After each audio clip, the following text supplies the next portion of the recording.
চাচা, কলার লিকার দিয়ে 1 কাপ চা দিন। এই শীতের সকালে চা খেতে না পারলে শীত কমতেই চায় না। কথাটা বলতে বলতে চায়ের দোকানের একটা নির্দিষ্ট বেঞ্চে গিয়ে বসলাম আমি। আমার চায়ের অর্ডার পেয়েই দোকানদার চা বানাতে প্রস্তুত হলেন। বেঞ্চের ওপরে একটা খবরের কাগজ ছিল। খবরের কাগজ নিয়ে খবর দেখতে লাগলাম। লক্ষ্য করলাম দোকানদার বারবার ঘড়ির দিকে তাকাচ্ছে। সময় 10টা বাজতে 2 মিনিট বাকি। চা দেওয়ার পরে আমি পাত্তা না দিয়েই চা খেতে লাগলাম। দোকানদার উত্তেজিত হয়ে বললেন, আপনি কি এই এলাকার নতুন? আগে তো কখনো এখানে দেখিনি। আমি এখানে নতুন। একটা বিশেষ কাজের জন্যই আমি এখানে এসেছি। তবে রোজ অন্য দোকানে চা খাই। আজ দোকান বন্ধ থাকার জন্যই এখানে এসেছি। ঠিক আছে, তবে তাড়াতাড়ি চা খেয়ে এখান থেকে চলে যান। গরম চা কি তাড়াতাড়ি খাওয়া যায়? এখানে কি ভূত আসবে নাকি বাঘ আসবে? ভূত বাঘ কোনোটাই আসবে না, অন্য কেউ আসতে পারে। আমি হেসে দোকানদারের কথা উড়িয়ে দিলাম। অতঃপরে আবার চায়ে চুমুক দিলাম। আমি আনন্দ করে চা খাচ্ছিলাম। তখন একদল গুন্ডারা দোকানের ভিতরে প্রবেশ করলো। গুন্ডা হলেও তারা নিশ্চয়ই চা খায়, কিন্তু তারা চা খেলো না। হুট করে আমার শার্টের কলার ধরে টেনে দাঁড় করালো। রাগান্বিত গলায় বলল, এই ছেলে, তুই এখানে কি করছিস? চায়ের দোকানে কেন আসে মানুষ? নিশ্চয়ই চা খেতে। আমিও চা খেতে এসেছি, আপনাদের মতোই। আমার কলার ছাড়ুন। চায়ের দোকানে মানুষ চা খেতে এলেও এই সময়ে কেউ আসে না। এই দোকানদার, তুই ওকে বলিসনি এখানে এ সময়ে আমরা ছাড়া আর কেউ চা খেতে পারবে না? জীবন বাঁচাতে দোকানদার আমার নামে মিথ্যে কথা বলল। কাঁদতে কাঁদতে এগিয়ে এসে বলে, আমি ওনাকে বলেছিলাম এই সময়ে আপনারা ছাড়া আমি কাউকে চা বিক্রি করি না। এই সময়টা আপনাদের জন্য বরাদ্দ থাকে, কিন্তু এই ছেলেটা আমার কথা শুনলো না। বলেছে আপনি চা দিন, আমি বুঝে নেব। তাই আমি ওনাকে চা দিয়েছি। আমি মনে করেছি আপনারা ওনার পরিচিত। আমি যেন আকাশ থেকে পড়লাম। সন্ত্রাস, গুন্ডা, পান্ডাদের ঝামেলায় আমি জড়াতেই চাই না কোনো কালেই। যদি জানতে পারতাম এই দোকানে গুন্ডারা চা খায়, তাহলে অন্য সময় কেন কখনোই আসতাম না। প্রয়োজনে সারা জীবন চাই খেতাম না। দোকানদারের কথায় গুন্ডারা প্রচন্ড রেগে গেল। আমার হাত থেকে চায়ের কাপটা নিয়ে ছুঁড়ে মারলো আমার মুখের ওপরে। গরম চায়ে আমার মুখটা যেন পুড়ে উঠল।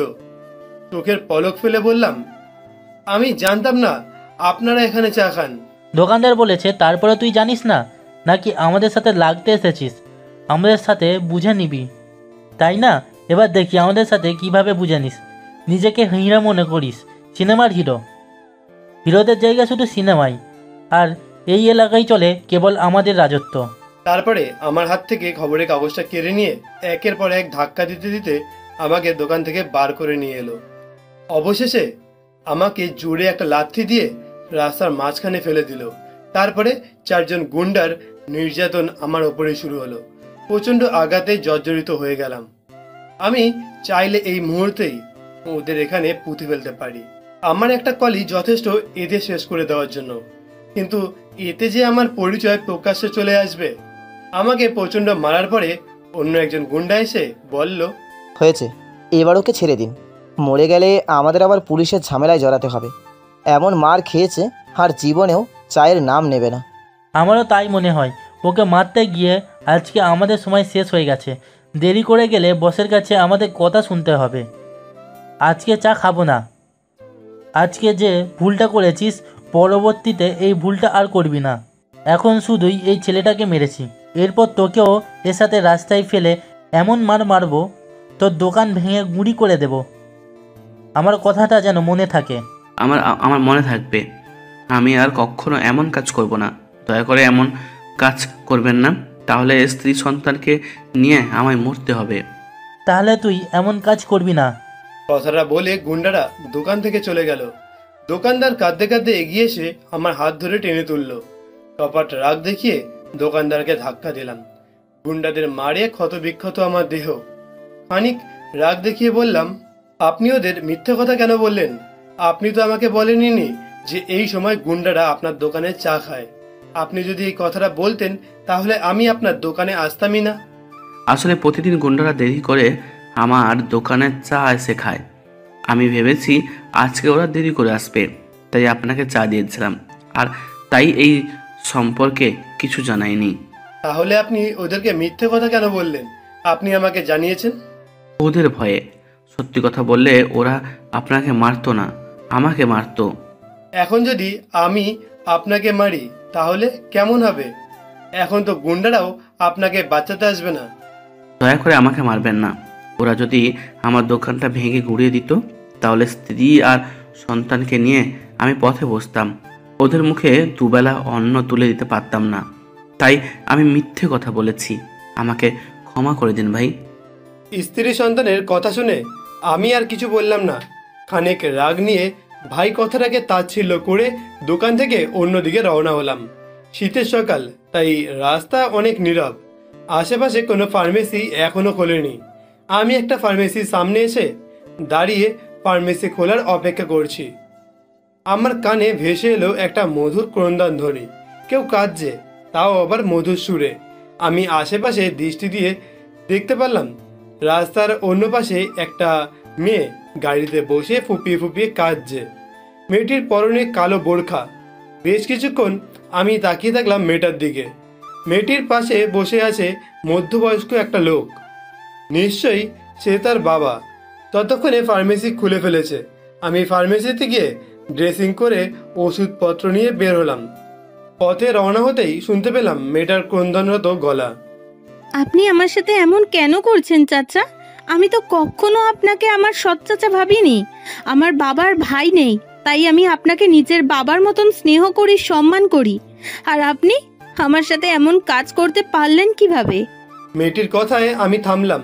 বুঝতে পারলাম মেয়েটি বিপদে আছে, তাই আড়ালে লুকিয়ে শুনতে লাগলাম উভয়ের কথা। মেয়েটির চাচা বললেন, আমি তোকে কখনো বলেছি আমাকে বাবার মতো সম্মান স্নেহ করতে? আমার মেয়ে আছে, তুই জানিস তোর মতো সুন্দর মেয়েকে যদি আমি বিক্রি করে দেই তাহলে কত টাকা পাবো? ইতিমধ্যে ওরা আমাকে 2 লক্ষ টাকা দিয়েছে, তোকে ওদের দিয়ে দিলে আরো 3 লক্ষ টাকা পাবো। বাড়িতে থাকতে তুই সব সময় কানের কাছে চাচা চাচা বলে খ্যান খ্যান করিস, বিক্রি করে দিলে আমি একটু শান্তিতে থাকতে পারবো। আমি যদি আজ আপনার নিজের মেয়ে হতাম, তাহলে এমন কাজ আমার সাথে করতে পারতেন চাচা? আপনি কখনো কাজ করেননি। বাবা মায়ের মৃত্যুর পর বাবার জমি জমা বিক্রি করে আপনারা খেয়েছেন, আমি কিচ্ছু বলিনি। এখানেই তোর বাবার মস্ত বড় ভুল হয়েছে। বেঁচে থাকতে আরো কিছু জমি জমা রেখে যেতে পারতো। যা জমি জমা রেখে গিয়েছিল সব বিক্রি করে দিয়েছি। এখন আমার টাকার প্রয়োজন, তাই তোকে বিক্রি করব। এরই মধ্যে ফারুক নামের লোকটার ফোনে কল আসলো। কল রিসিভ করে গাড়ি থেকে নামতে নামতে ড্রাইভারকে উদ্দেশ্য করে বললেন, আয়েশাকে তোর দায়িত্বে রেখে গেলাম, আমি যাবো আর আসবো। ও যদি গাড়ি থেকে পালিয়েছে তাহলে তোর খবর আছে, ওকে দেখে শুনে রাখবি। ড্রাইভার ফারুক নামের লোকটার কথায় সায় দিল আর ফারুক হনন করে নেমে চলে গেল। অতঃপর ড্রাইভার গাড়ি থেকে নেমে মেয়েটাকে বলে, আমি একটু পাবলিক টয়লেট থেকে আসছি, একদম পালানোর চেষ্টা করবি না। তারপরে গাড়ির সমস্ত কাজ তুলে দিল। দরজা লক করে দিয়ে সেখান থেকে পাবলিক টয়লেটের দিকে গেল। ড্রাইভার সেখান থেকে চলে যাওয়ার পরেই আমি ধীর পায়ে গাড়িটার কাছে গিয়ে দরজায় নক করলাম। মেয়েটা দরজার কাজ খুলল না। রাগে আমি একটা ইট কুড়িয়ে জানলায় আঘাত করলাম। মুহূর্তেই খণ্ড বিখণ্ড হয়ে গেল দরজার কাজ। মেয়েটি ভয়ে আমার দিকে তাকাতেই আমার মায়া লাগলো। ফুটফুটে একটা মেয়ে। আশ্বাস দিয়ে আমি বললাম, কি হয়েছে তোমার? আমাকে বলো, সে তোমাকে কোথায় বিক্রি করে দিতে চেয়েছে? আমার কথায় চমকে উঠল মেয়েটি। কাঁপা কাঁপা গলায় কাঁদতে কাঁদতে বলল, কে আমাকে বিক্রি করছে, আর কেনই বা আমাকে বিক্রি করে দিচ্ছে? কি বলছেন আপনি? তুমি ভয় পেও না, আমি তোমার সাথে আছি। উনি তোমার সৎ চাচা হয়, তাই না? বাইরে দাঁড়িয়ে আমি তোমার আর ওনার সমস্ত কথা শুনেছি। তুমি একদম ভয় পেও না, তোমার কিচ্ছু হবে না। আমি তোমাকে রক্ষা করব। আমার নাম আয়েশা, আমি মুসলিম পরিবারের মেয়ে। আমার বাবা ছিল একজন সফল ব্যবসায়ী। গাড়ি দুর্ঘটনায় আমার বাবা মা একত্রেই মারা যায়। আমার বাবার আপন ভাই ছিল না, তার একজন সৎ ভাই ছিল। বাবা মায়ের মৃত্যুর পর তিনি আমাদের সাথেই থাকতেন।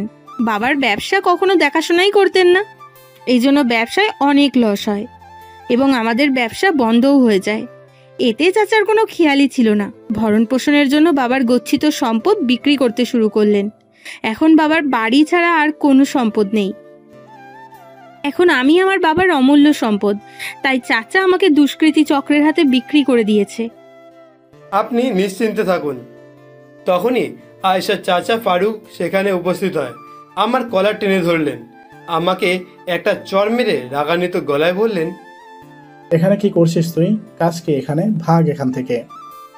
আমার শার্টের কলার কেউ ধরলে আমার রাগ হুড় হুড় করে বেড়ে যায়। আমি নিজের রাগ সংযত করতে না পেরে একটা ইট নিয়ে আঘাত করলাম ফারুক সাহেবের গায়ে। তিনি গোল গোল চোখ করে আমার দিকে তাকালে আমি আরও কয়েকটা আঘাত করে অগসরের সুরে বললাম, চোখ বড় বড় করে আমার দিকে তাকিয়ে কি দেখছিস? আবার আমাকে মারছিস? এখান থেকে দৌড় দে, না হলে তোর মাথা ফাটিয়ে ফেলবো। ফারুক আমার দিকে কিছুক্ষণ তাকিয়ে থেকে আমাকে একটা ধাক্কা দিলেন।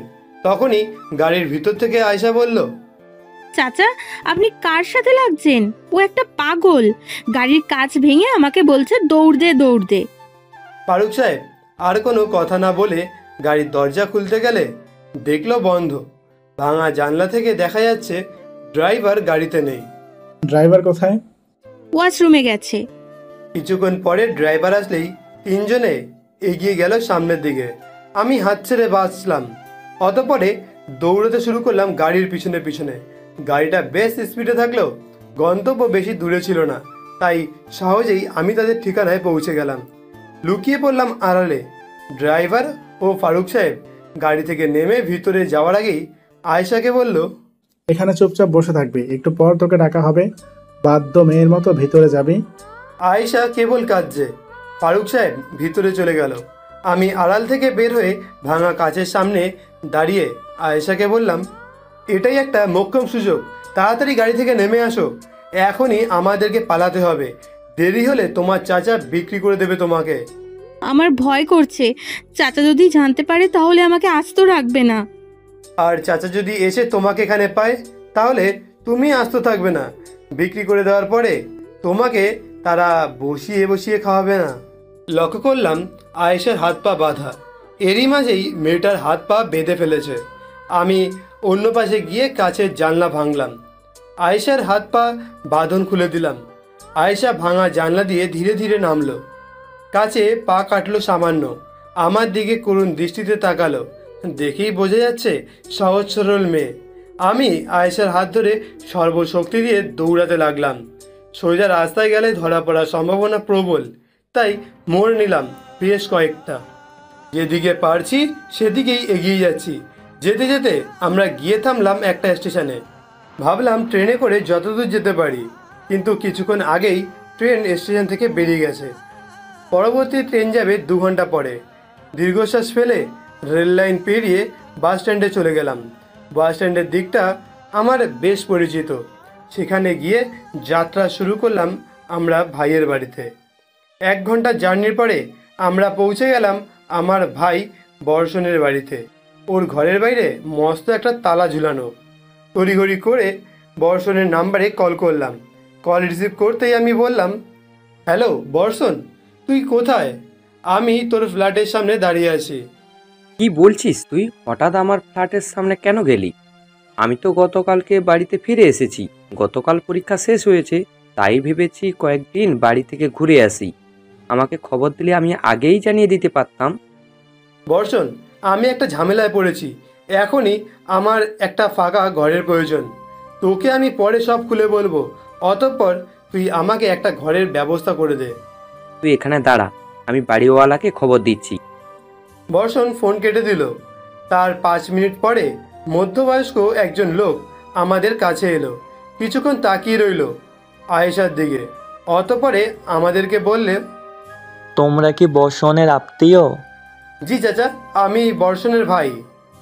একটু আগে বর্ষণ আমাকে ফোন দিয়ে তোমাদের কথা বলেছে। আমার একটা ফাঁকা ঘর আছে, তোমরা সেখানে থাকতে পারো। বর্ষণ বলেছে আগামীকাল আসবে, ততক্ষণ পর্যন্ত আমার এই ঘরে মানিয়ে নাও। ধন্যবাদ চাচা। তারপরে আমি আর আয়েশা বাড়িওয়ালার ফাঁকা ঘরটাতে চলে গেলাম। বর্ষণ ফিরে এলে আমাদের আর কোনো চিন্তা থাকবে না। বাড়িওয়ালার আসবাবপত্র সহ একটা ফাঁকা ঘর আমাদের থাকার ব্যবস্থা করেছে। পাশে বসে আয়েশা কাঁদছে আর আমি ওর মুখের দিকে তাকিয়ে আছি। তখনই বাড়িওয়ালা ট্রে হাতে নিয়ে ঘরের ভিতরে প্রবেশ করেছেন। বিছানার ওপরে রেখে বললেন, নিশ্চয়ই মেয়েটিকে নিয়ে বাড়ি থেকে পালিয়ে এসেছ। তোমাকেও বলি মা, যখন পরিবার ছেড়ে থাকতেই পারবে না তাহলে কেন পরিবার ছেড়ে এসেছো? জবাবে আমরা কিছু বললাম না। বাড়িওয়ালা নিজে খাবারের থালা আমাদের হাতে দিয়ে বললেন, সকালবেলা এসেছো, মনে হয় কিছু খাওনি, দুপুর গড়িয়ে গেছে, খাবারটা খেয়ে বিশ্রাম করো। আপনাকে অসংখ্য ধন্যবাদ চাচা। তারপরে আমি ও আয়েশা দুজনেই তৃপ্তি করে খেলাম। কিছুক্ষণের মধ্যেই আমার হাই উঠল। হাত ধুয়ে আয়েশা আমাকে বলল, শুনছেন, আমার প্রচণ্ড ঘুম পাচ্ছে। আপনি ঘুমান, আমি আছি। আয়েশা বিছানায় শুলো। আমি ওর মাথার কাছে বসে ঝিমোতে লাগলাম। ক্রমশ ঘুম বাড়তে লাগলো। এক পর্যায়ে আমি ও আয়েশার পাশে শুয়ে পড়লাম। দুজনেই তলিয়ে গেলাম গভীর ঘুমে। ঘুম ভাঙলো হট্টগোলের শব্দে। তাকিয়ে দেখি একদল গুন্ডারা আমাদেরকে ঘরের ভিতর থেকে বাইরে টানতে টানতে নিয়ে যাচ্ছে। বাইরে তাকিয়ে দেখি অন্ধকার গ্রাস করেছে পৃথিবী। কতক্ষণ ঘুমিয়েছি আমরা বুঝতে পারছি না। বুঝতেও অসুবিধা হলো না যে বাড়িওয়ালা আমাদের খাবারের মধ্যে ঘুমের ওষুধ মিশিয়ে দিয়েছে। এখন আয়েশা চাচাকে খবর দিয়েছে। ফারুক সাহেব আমার গলা চেপে ধরে বলল, তোর বুকের পাটা অনেক বড়। আমার ভাতিজিকে জোর করে এখানে এনে আটকে রেখেছিস, আবার তখন আমার সাথে পাগলের অভিনয় করেছিস। আমি আগেই বুঝেছিলাম এই ছেলেটা আমাদের আয়শা মামুনিকে জোর করে তুলে নিয়ে এসেছে।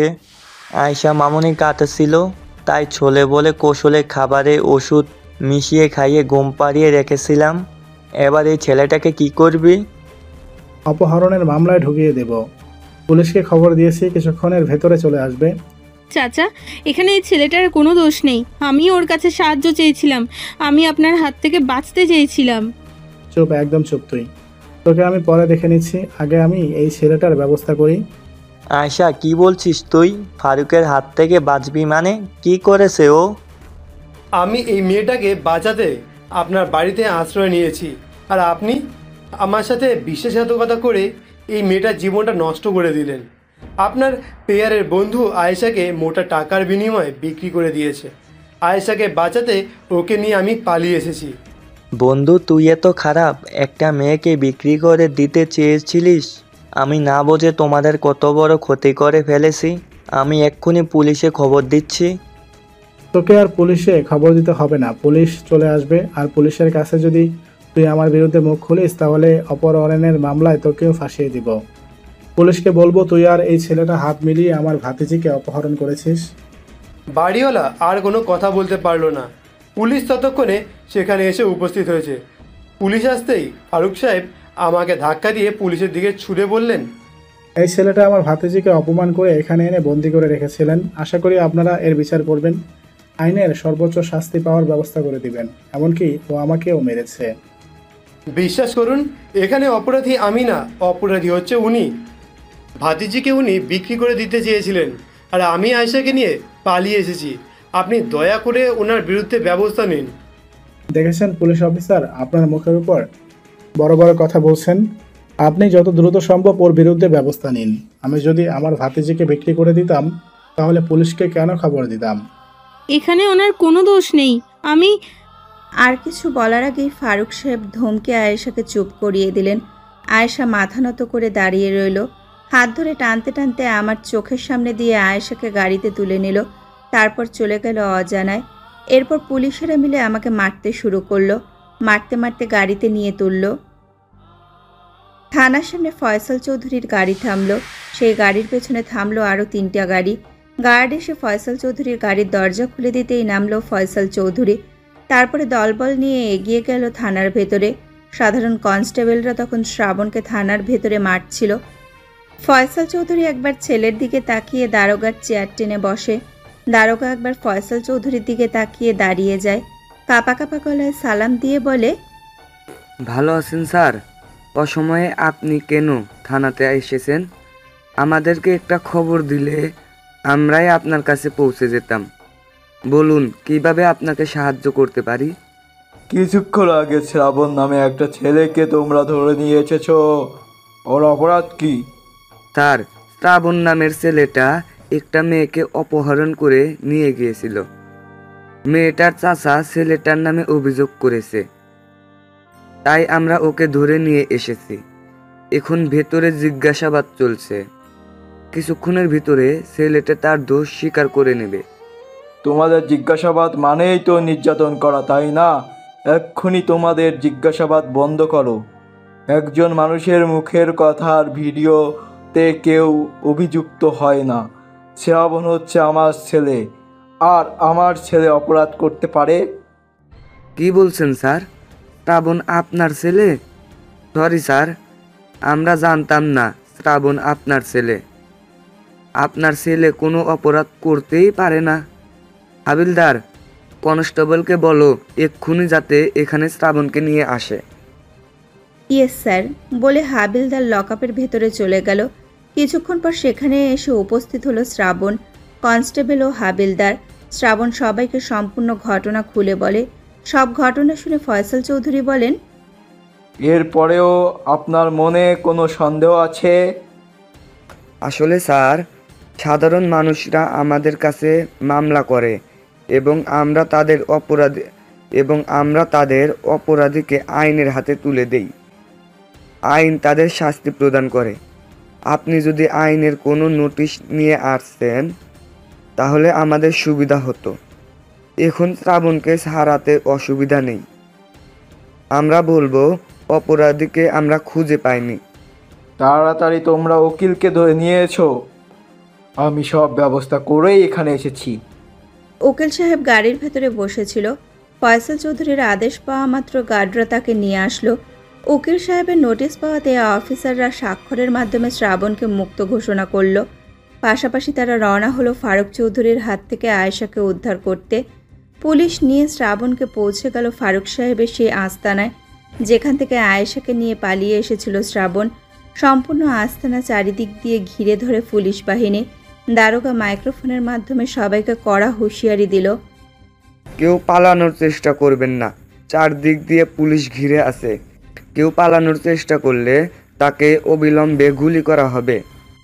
ধীরে ধীরে এক এক করে পুলিশ আস্তানার ভেতরে প্রবেশ করলো, কিন্তু সেখানে কোনো মানুষের চিহ্ন পর্যন্ত পাওয়া গেল না। সম্পূর্ণ আস্তানা তন্ন করে খুঁজেও মিলল না মানুষের চিহ্ন মাত্র। যেহেতু শ্রাবণ জানতো এই আস্তানার ঠিকানা, তাই আয়েশাকে নিয়ে এখান থেকে পালিয়ে গেছে ফারুক।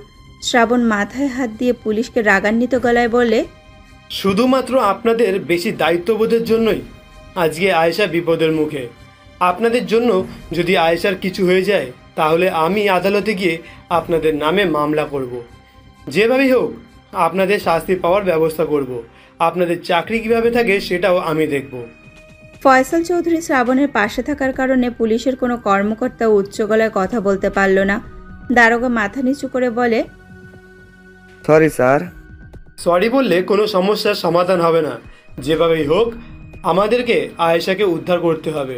আয়েশাকে গাড়ির ভিতরে রেখে ফারুক সাহেব এখানেই এসে দুষ্কৃতী চক্রের সাথে ডিল করছে। আশা করি এখানে কোনো প্রমাণ নিশ্চয়ই লুকিয়ে থাকবে। আমরা সবাই মিলে সম্পূর্ণ আস্তানা তল্লাশি করি। চলুন। তারপরে সবাই মিলে সম্পূর্ণ আস্তানা তল্লাশি করলো, কিন্তু উল্লেখযোগ্য কোনো প্রমাণ পাওয়া গেল না। কিভাবে আয়েশাকে উদ্ধার করবে তারা? কিছু একটা ভেবে শ্রাবণ দারোগাকে উদ্দেশ্য করে বলল, ফারুক সাহেব তো আপনাকে খবর দিয়ে আমাদেরকে ধরিয়ে দিয়েছিল। আপনার কাছে নিশ্চয়ই ওনার ফোন নাম্বার আছে। আপনি সেই ফোন নাম্বারটা আমাকে দিন, আমি লোকেশন ট্র্যাক করে দেখি। দারোগা ফোন ঘেটে শ্রাবণকে একটা নাম্বার দিল। বর্তমানে ফারুক সাহেবের ফোন বন্ধ, তবে লাস্ট লোকেশন বের করা সম্ভব হয়েছে। পুলিশের কর্মকর্তাদের নিয়ে শ্রাবণ চলে গেল সেই ঠিকানায়। একটা রেস্তোরাঁয় বসে আয়েশ করে খাবার খাচ্ছিল ফারুক সাহেব। পুলিশের কর্মকর্তারা রেস্তোরাঁর ভেতরে প্রবেশ করলে ফারুক সাহেব ভয় পেয়ে পালিয়ে যাওয়ার চেষ্টা করলো, তবে কোনো কিনারা করে উঠতে পারল না। তার পূর্বেই ফারুক সাহেবের শার্টের কলার টেনে লাঠির আঘাত করতে থাকলো। রেস্তোরাঁর কাস্টমাররা ভয়ে খাওয়া ছেড়ে ভিড় করে। রেস্তোরাঁর মালিক সব কিছু ফেলে রেখে ছুটে এসে পুলিশকে বলে, স্যার কি হয়েছে? আপনারা ওনাকে মারছেন কেন? উনি হচ্ছে আমাদের অপরাধী। আইনকে তিনি সৎ পথে ব্যবহার করেছেন, তাই আমরা ওনাকে ধরতে এসেছি। স্যার আমাদের রেস্টুরেন্টে একটা রেপুটেশন আছে।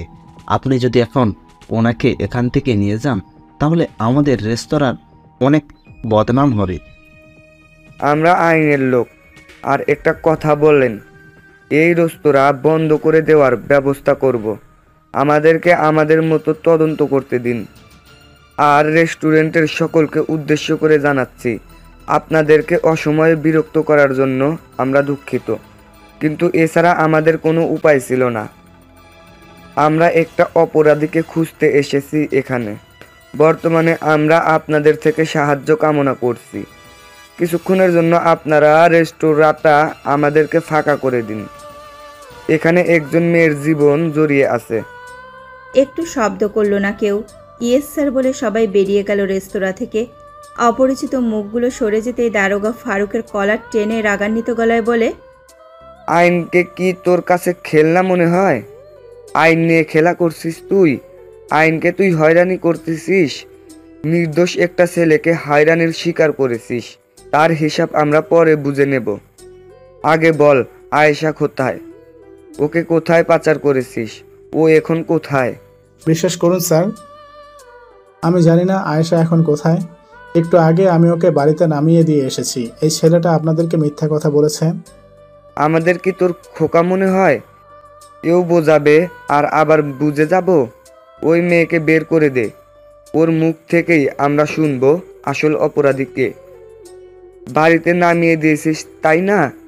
তোর বাড়িতে চল। কলার ধরে রেস্তোরাঁর বাইরে নিয়ে যেতেই ফারুক সাহেব ভয়ে আড়ষ্ট হয়ে বলে, আমার ভুল হয়ে গেছে, আমি আয়েশাকে বিক্রি করে দিয়েছি। নিজের বাতিজিকে বিক্রি করে দেওয়ার আগে তোর মধ্যে একটু বিবেকবোধ জাগ্রত হয়নি? যা এটা দেখে পড়ে বেঁচে আসছিস। তার মেয়ের এত বড় সর্বনাশ করেছিস, কার কাছে বিক্রি করে দিয়েছিস? জানি না, তার একজন খাস চালা আমাকে 5 লক্ষ টাকা দিয়েছে। আমিও আয়েশাকে গাড়িতে তুলে দিয়েছি। সেখানে আরো কয়েকজন মেয়ে ছিল। গাড়ির নাম্বার মনে আছে? নাম্বার বল। দারোগার ভয় ফারুক সাহেব গাড়ির নাম্বার বলে দিল। তবে এতে বেশি লাভ হলো না ফারুক সাহেবের। পুলিশরা ফারুক সাহেবের সমস্ত ইলেকট্রিক জিনিসটাকে তাকে থানার দিকে নিয়ে গেল, যাতে কোনোভাবে পাচার চক্রের সাথে যোগাযোগ করতে না পারে। বাসের যে অংশ যাত্রীদের জিনিসপত্র রাখা হয় সেখানে বন্দি আছে 17 জন নারী। সম্পূর্ণ বাস ফাঁকা থাকলেও নারীদের জায়গা হয়েছে বাসের নিচে। এই শীতের দিনে গরমে সেদ্ধ হয়ে যাওয়ার অবস্থা তাদের। তাদের ভেতরে গরম প্রভাব ফেলতে পারছে না। জীবন বাঁচানোর জন্য তারা কাঁদছে। অন্ধকারে কেউ কারো মুখ দেখতে পাচ্ছে না। আয়েশার পরনে ছিল কালো একটা বোরকা। প্রচণ্ড গরমে আয়েশা বেশিক্ষণ নিজের জ্ঞানে থাকতে পারে না। ভয়, আতঙ্ক ও গরমে জ্ঞান হারিয়ে ফেলে সেখানে। গাড়ির নাম্বার জানা থাকার ফলে কিছুক্ষণের ভেতরে খাবার চলে আসে শ্রাবণের কাছে। ঢাকা থেকে পঞ্চগড় বেরিয়ে উত্তর দিকে যাত্রা শুরু করেছে তারা। মেয়েগুলোকে বাংলাদেশ থেকে নেপালে পাচার দেওয়ার ব্যবস্থা করেছে। রাস্তায় বারবার সিগন্যাল করার কারণে অপরাধমূলক গাড়ি বেশি দূর এগিয়ে যেতে পারল না। জরুরি ভিত্তিতে পুলিশের গাড়ি পঞ্চগড় পৌঁছে গেল। বাসের সামনে গিয়ে পথ আটকে দিল শ্রাবণরা।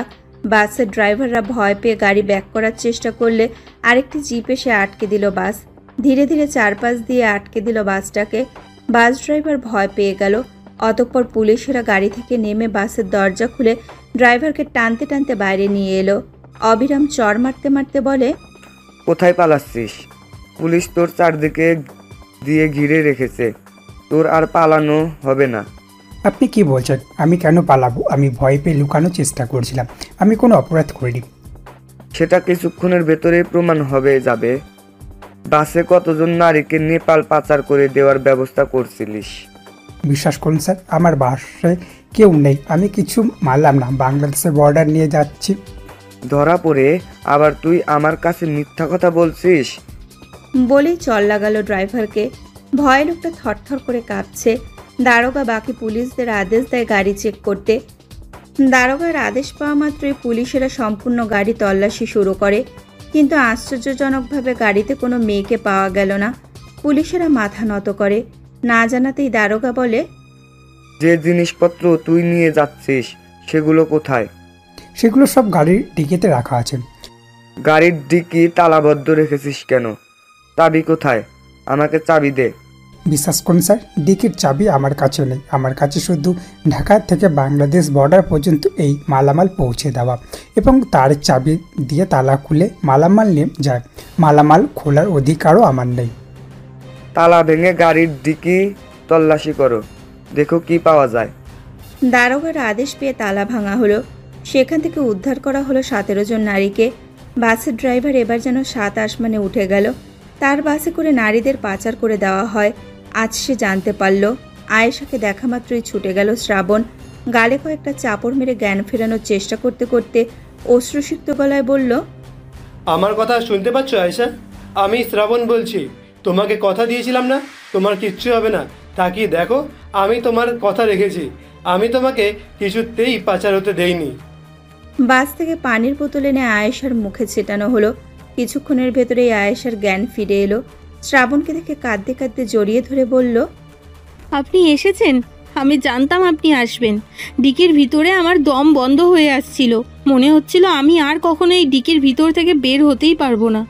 ভয় পেও না, আমি আছি। তোমার সৎ চাচা পুলিশের হাতে ধরা পড়েছে। ভয়ে ভয়ে আয়েশা শ্রাবণকে জড়িয়ে ধরল। শ্রাবণ ওকে জড়িয়ে ধরে সান্ত্বনা দিল। অন্যদিকে পুলিশ তখন ড্রাইভারকে ধরে রামকেলান কেলিয়ে বলে, একটু আগে কি যেন বলছিলিস? তোর বাসে কোনো নারী নেই? তাহলে জলজান্ত 17টা নারী কিভাবে বের হলো? বাসের ডিকির ভিতরে করে মেয়েদেরকে দেশের বাইরে পাচার করে দিচ্ছিস? বিশ্বাস করুন স্যার, আমি এসব কিছু জানি না। আমি প্রতি মাসে একবার এমন ফাঁকা বাস উত্তরের দিক থেকে নিয়ে যায়। কখন আমি বাসের ডিকি খুলতে পারতাম না, ওরা বাসের ডিকি ভর্তি করে তালা বন্ধ করে দিত। আবার গন্তব্য পৌঁছানোর পর আমাকে দূরে পাঠিয়ে বাসের ডিকি খুলে নিজেদের মালামাল নিয়ে যেত। তোর গাড়িতে করে নারী পাচার হচ্ছে, এটা তোর জানা উচিত ছিল, অথচ তুই গায়ে হাওয়া লাগিয়ে ঘুরছিস। এবার থানায় চল, তোর ব্যবস্থা আমরা করছি। ড্রাইভার পায়ে পড়ে দারোগার কাছে ক্ষমা চাইলেও দারোগা তাকে থানায় নিয়ে গেল। বাকি 16টা মেয়েকে গাড়ির ভিতরে তুলে শ্রাবণকে উদ্দেশ্য করে বলল, আয়েশা, মেয়েটাকে উদ্ধার করা হয়েছে। এটা একটা আইনি ঝামেলা, তাই আপনাদেরকে একবার থানায় আসতে হবে। একটা সিগনেচার করে আপনারা আয়েশাকে নিয়ে আসতে পারেন। ফয়সাল চৌধুরী দারোগার কথায় সাড়া দিলে দারোগা পুলিশের গাড়িতে করে সবাইকে নিয়ে চলে গেল। বাকিরা পেছন পেছন থানার দিকে যাত্রা শুরু করলো।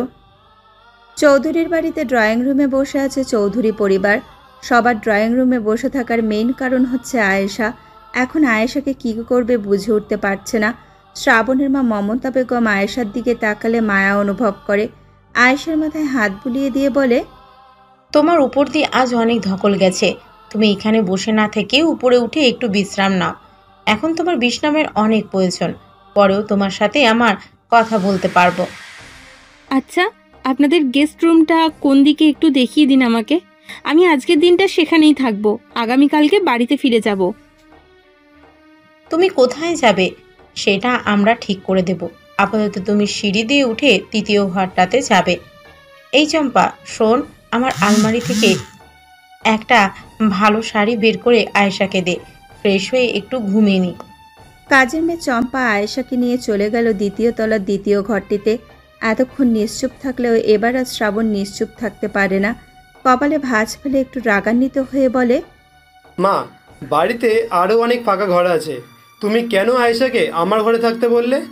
যদি এখন আমার ঘরে থাকে তাহলে আমি কোথায় থাকবো?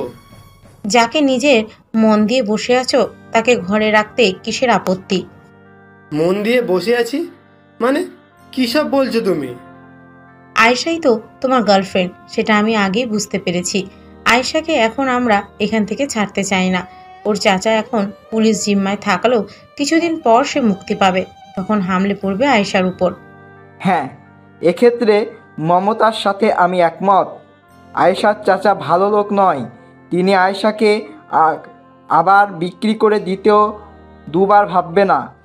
তোমরা আয়েশাকে এখন ওই বাড়িতে ছাড়তে চাও না, তার মানে কি ওকে আমায় বিয়ে করতে হবে? যদি তোমরা মনে করো আমি ওকে ভালোবাসি তাহলে ভুল ভাবছো। আয়েশাকে আমি আজকেই প্রথম দেখেছি, আর ওকে দেখেই আমার প্রচণ্ড মায়া লেগেছে। এই জন্যই আমি ওকে সাহায্য করেছি। এর আগেও আমি আয়েশাকে চিনতাম না, আয়েশাও আমাকে চিনত না। আগে চিনতে না তাতে কি হয়েছে? এখন তো চিনতে পেরেছো। সাহায্য যখন ওকে করেছো তাহলে বিয়েটাও করে নাও।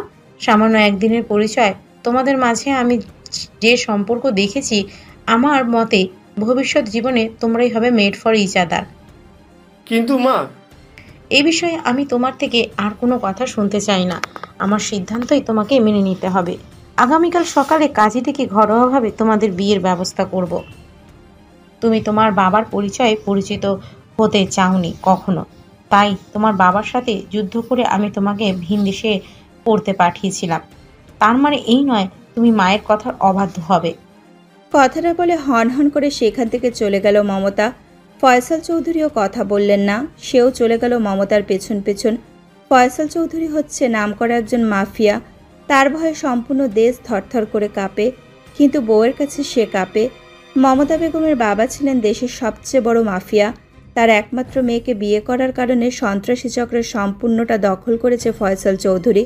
বয়স বেড়ে যাওয়ার কারণে নিজের সব ক্ষমতা জামাতার কাছে হস্তান্তর করেছে। শ্রাবণ নিজের ঘরে পা রাখতেই দেখতে পেল আয়েশার ঘুমন্ত মায়াবী মুখশ্রী, যে মুখটা মায়া আবদ্ধ করে রেখেছিল তাকে। সকালবেলায় এই মুখের দিকে তাকিয়ে সে মায়া অনুভব করতে পারলেও এখন মায়া অনুভব করতে পারছে না। মুখটার দিকে তাকালেই প্রচণ্ড রাগ লাগছে। শুধুমাত্র এই মেয়েটার জন্য তার 5 বছরের রিলেশনশিপ এখানেই শেষ হয়ে যেতে বসেছে। শ্রাবণ আলমারি থেকে নিজের পোশাক বের করে ওয়াশরুমে গেল ফ্রেশ হতে। মাথা মুছতে মুছতে ওয়াশরুম থেকে বের হতেই দেখতে পারল চম্পা খাবারের ট্রে নিয়ে তার ঘরে প্রবেশ করেছেন। মাথা মুছে টাওয়াল বারান্দায় মেলে দিয়ে চম্পাকে বলে, শোনো, আমার জন্য 1 কাপ কফি করে নিয়ে আসো, ব্ল্যাক কফি উইদাউট সুগার। বড় সাহেব, আপনি কিভাবে কফি খান? মনে হয় করল্লা দিয়ে তৈরি করা। আমি আপনার জন্য ঘন দুধ দিয়ে 1 কাপ চা করে নিয়ে আসি।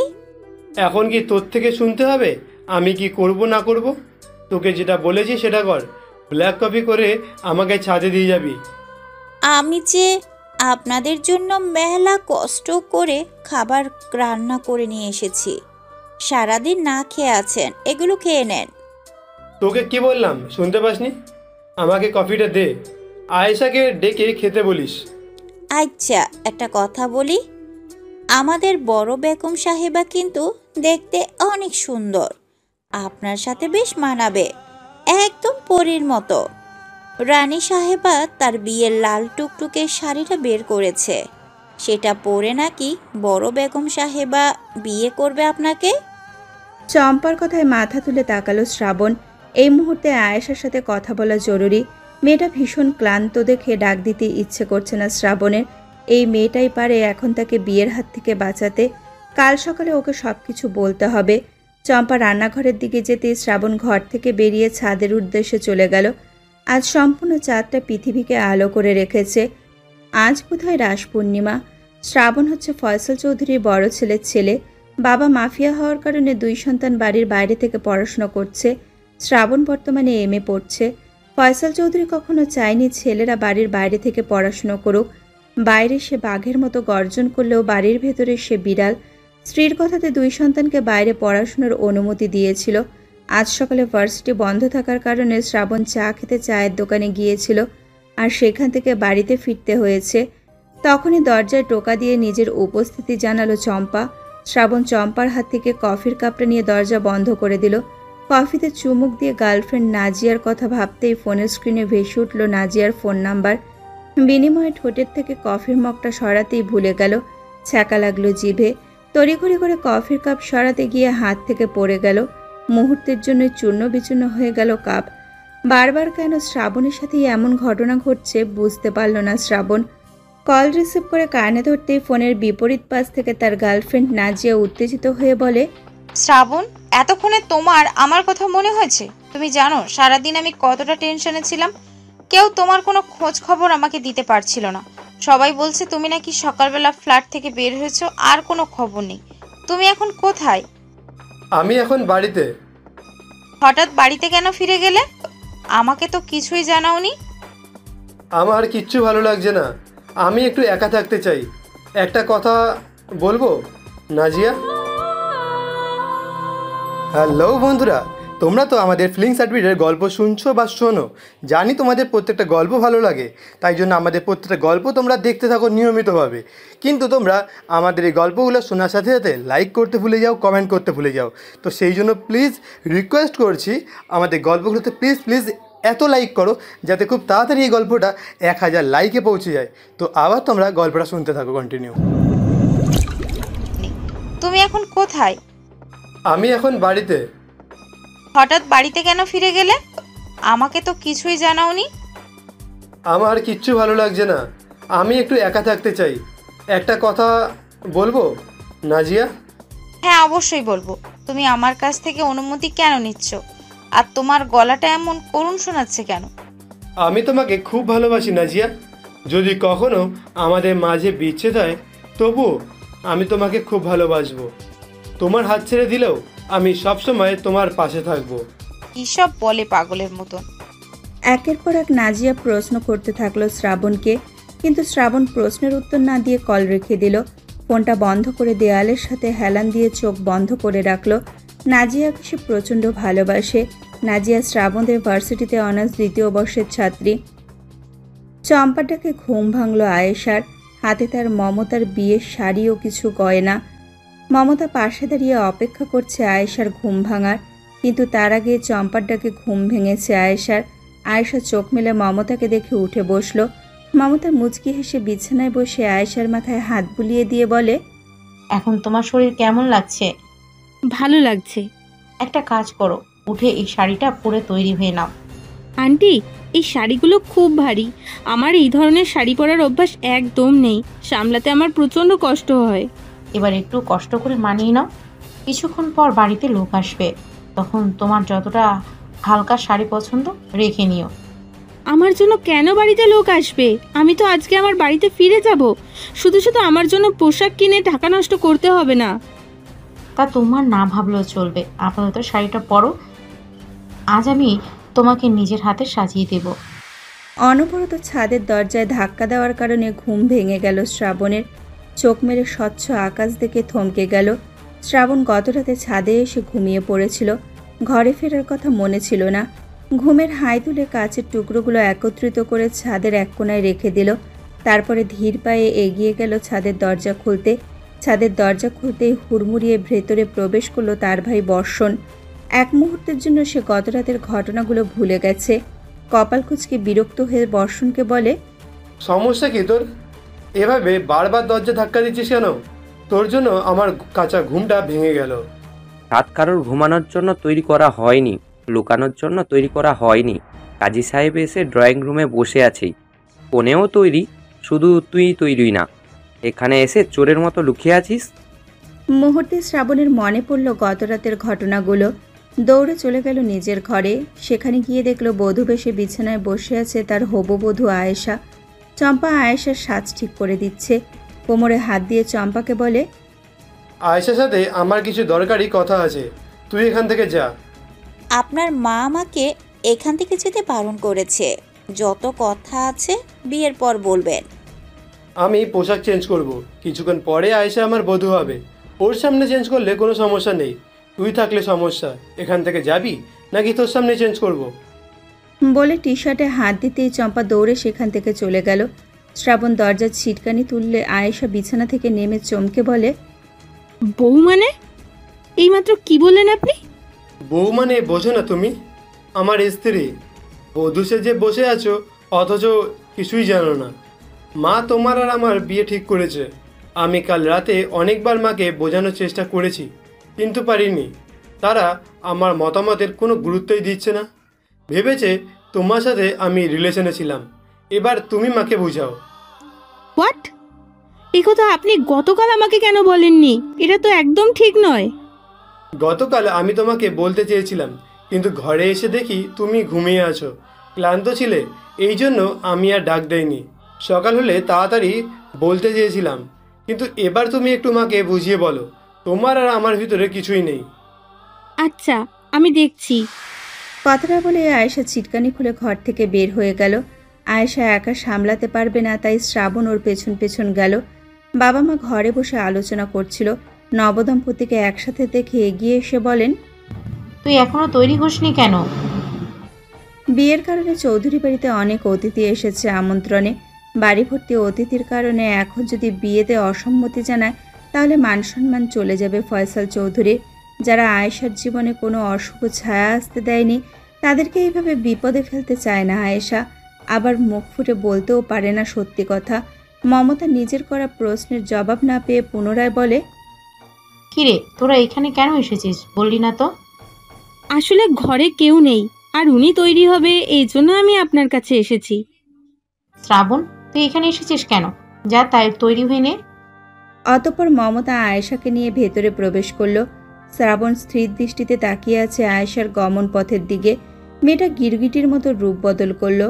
রেগে ঘরে চলে গেল বর্ষণ। তাকে জোর করে বর সাজিয়ে দিল। শুধু বর সাজিয়ে দিয়ে ক্ষান্ত হলো না, তাকে নিয়ে উপস্থিত হলো ড্রয়িং রুমে। এতক্ষণে কোণেও হাজির। কাজী সাহেব আগেই লিখে রেখেছিল নিকাহনামা। বরকনে একত্রে আসতেই তিনি নিকাহনামা পড়ে শোনাতে লাগলেন। ফয়সাল চৌধুরী বড় ছেলে শ্রাবণ চৌধুরী তোমাকে 5 লক্ষ টাকা দেনমোহর ধার্য করিয়া বিবাহ করিতে আইতেছে। নগদ টাকা বুঝিয়া পাইয়া তুমি কি এই বিয়েতে মত দিচ্ছ? যদি তুমি এই বিয়ে কবুল করিয়া নাও তাহলে বলো কবুল। সাথে সাথে ফয়সাল চৌধুরী 5,01,000 টাকা বুঝিয়ে দিলেন আয়েশার হাতে। বাধ্য হয়ে বিয়েতে 3 বার কবুল উচ্চারণ করে আয়েশা মত প্রদান করল। অন্যদিকে শ্রাবণকে একই প্রশ্ন করা হলে সেও বিয়েতে মত দিল। তবে তার কবুল বলার ধরন ছিল ভিন্ন, ছিল প্রবল রাগ। বিয়ের পর্ব শেষ হলেও আসরের পর্ব শেষ হলো না। বিয়ের পাট চুকিয়ে সবাই নিজ নিজ গন্তব্যে রওনা হলো। সেখানে এসে উপস্থিত হলো শ্রাবণের গার্লফ্রেন্ড নাজিয়া। বাড়ির ভেতরে প্রবেশ করে শ্রাবণকে বরবেশে দেখে থমকে গেল নাজিয়া। শ্রাবণও এখানে নাজিয়াকে প্রত্যাশা করেনি, এমনকি বিয়ের ব্যাপারটাও জানায়নি। নাজিয়া ও শ্রাবণ দুইজনকে প্রচণ্ড ভালোবাসে, তাই শ্রাবণের বিয়ের কথা শুনলে নাজিয়া নিজেকে শান্ত রাখতে পারে না। মুহূর্তেই নাজিয়ার চোখে পানি এসে ভিড় করল। শ্রাবণকে বরবেশে দেখে এগিয়ে এসে কাতর গলায় বলে, শ্রাবণ, এই শ্রাবণ, তুমি বর কেন সেজেছ? আজ তো তোমার আর আমার বিয়ে হচ্ছে না। আজ কিন্তু আমি বউ সাজিনি, তুমি কেন বর সেজেছ? উপস্থিত কেউ বুঝে উঠতে পারল না নাজিয়া আসলে কে। মাথা নিচু করে দাঁড়িয়ে আছে শ্রাবণ। নাজিয়া তার উত্তর না পেয়ে হিংস্র হয়ে তাকায় শ্রাবণের দিকে। শার্টের কলার টেনে ধরে অনবরত বলতে থাকে, এই মেয়েটাকে, ও কেন বউ সেজেছে? তুমি কি আমাকে ঠকাচ্ছ শ্রাবণ?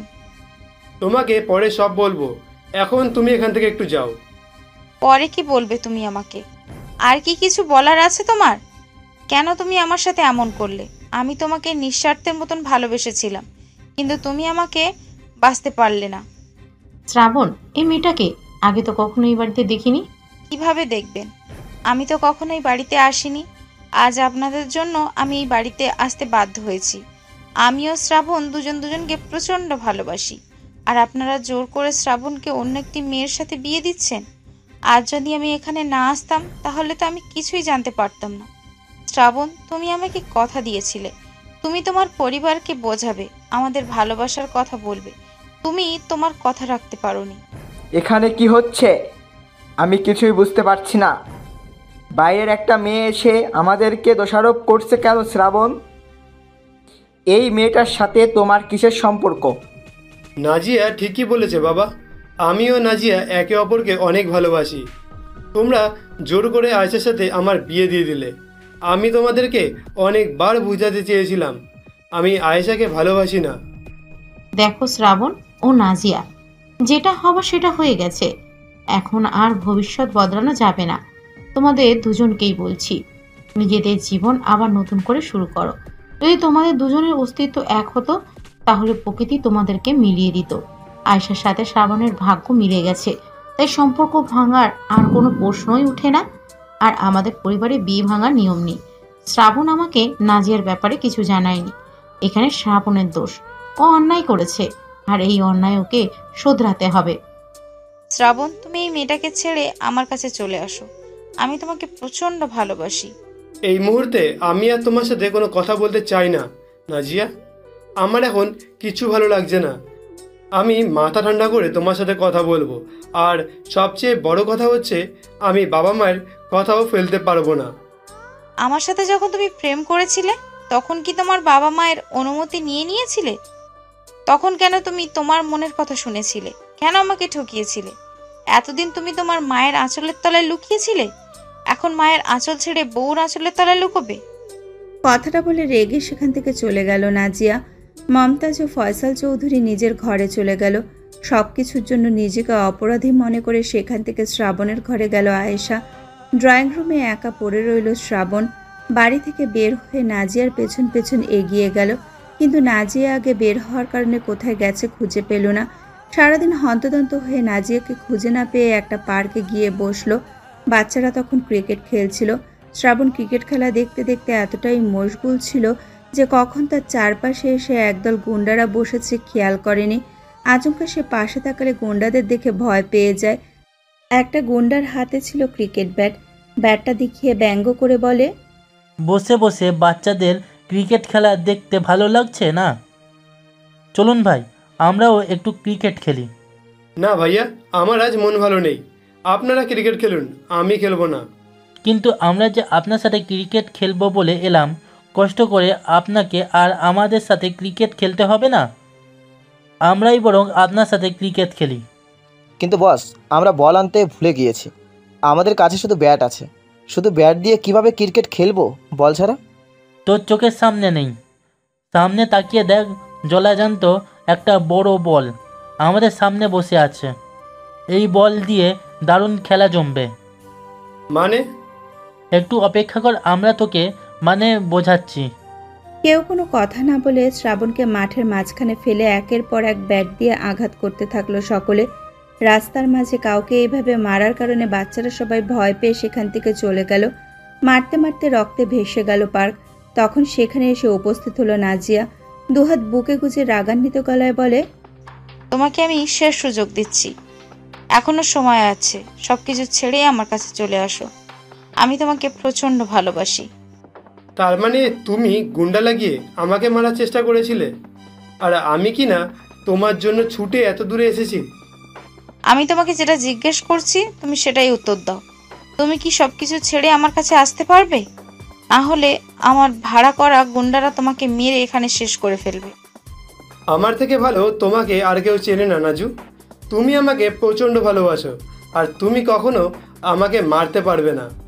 ছোট লোকের বাচ্চা, তুই যেদিন আমাকে প্রপোজ করেছিলিস সেই দিন আমার সমস্ত বন্ধু বান্ধবরা হেসেছিল। তারা সবাই বলেছিল তোর সাথে আমার যায় না, তুই সাধারণ জীবনযাপন করতিস। কিন্তু আমি সেই সাধারণ মানুষটাকেই গ্রহণ করে নিয়েছিলাম।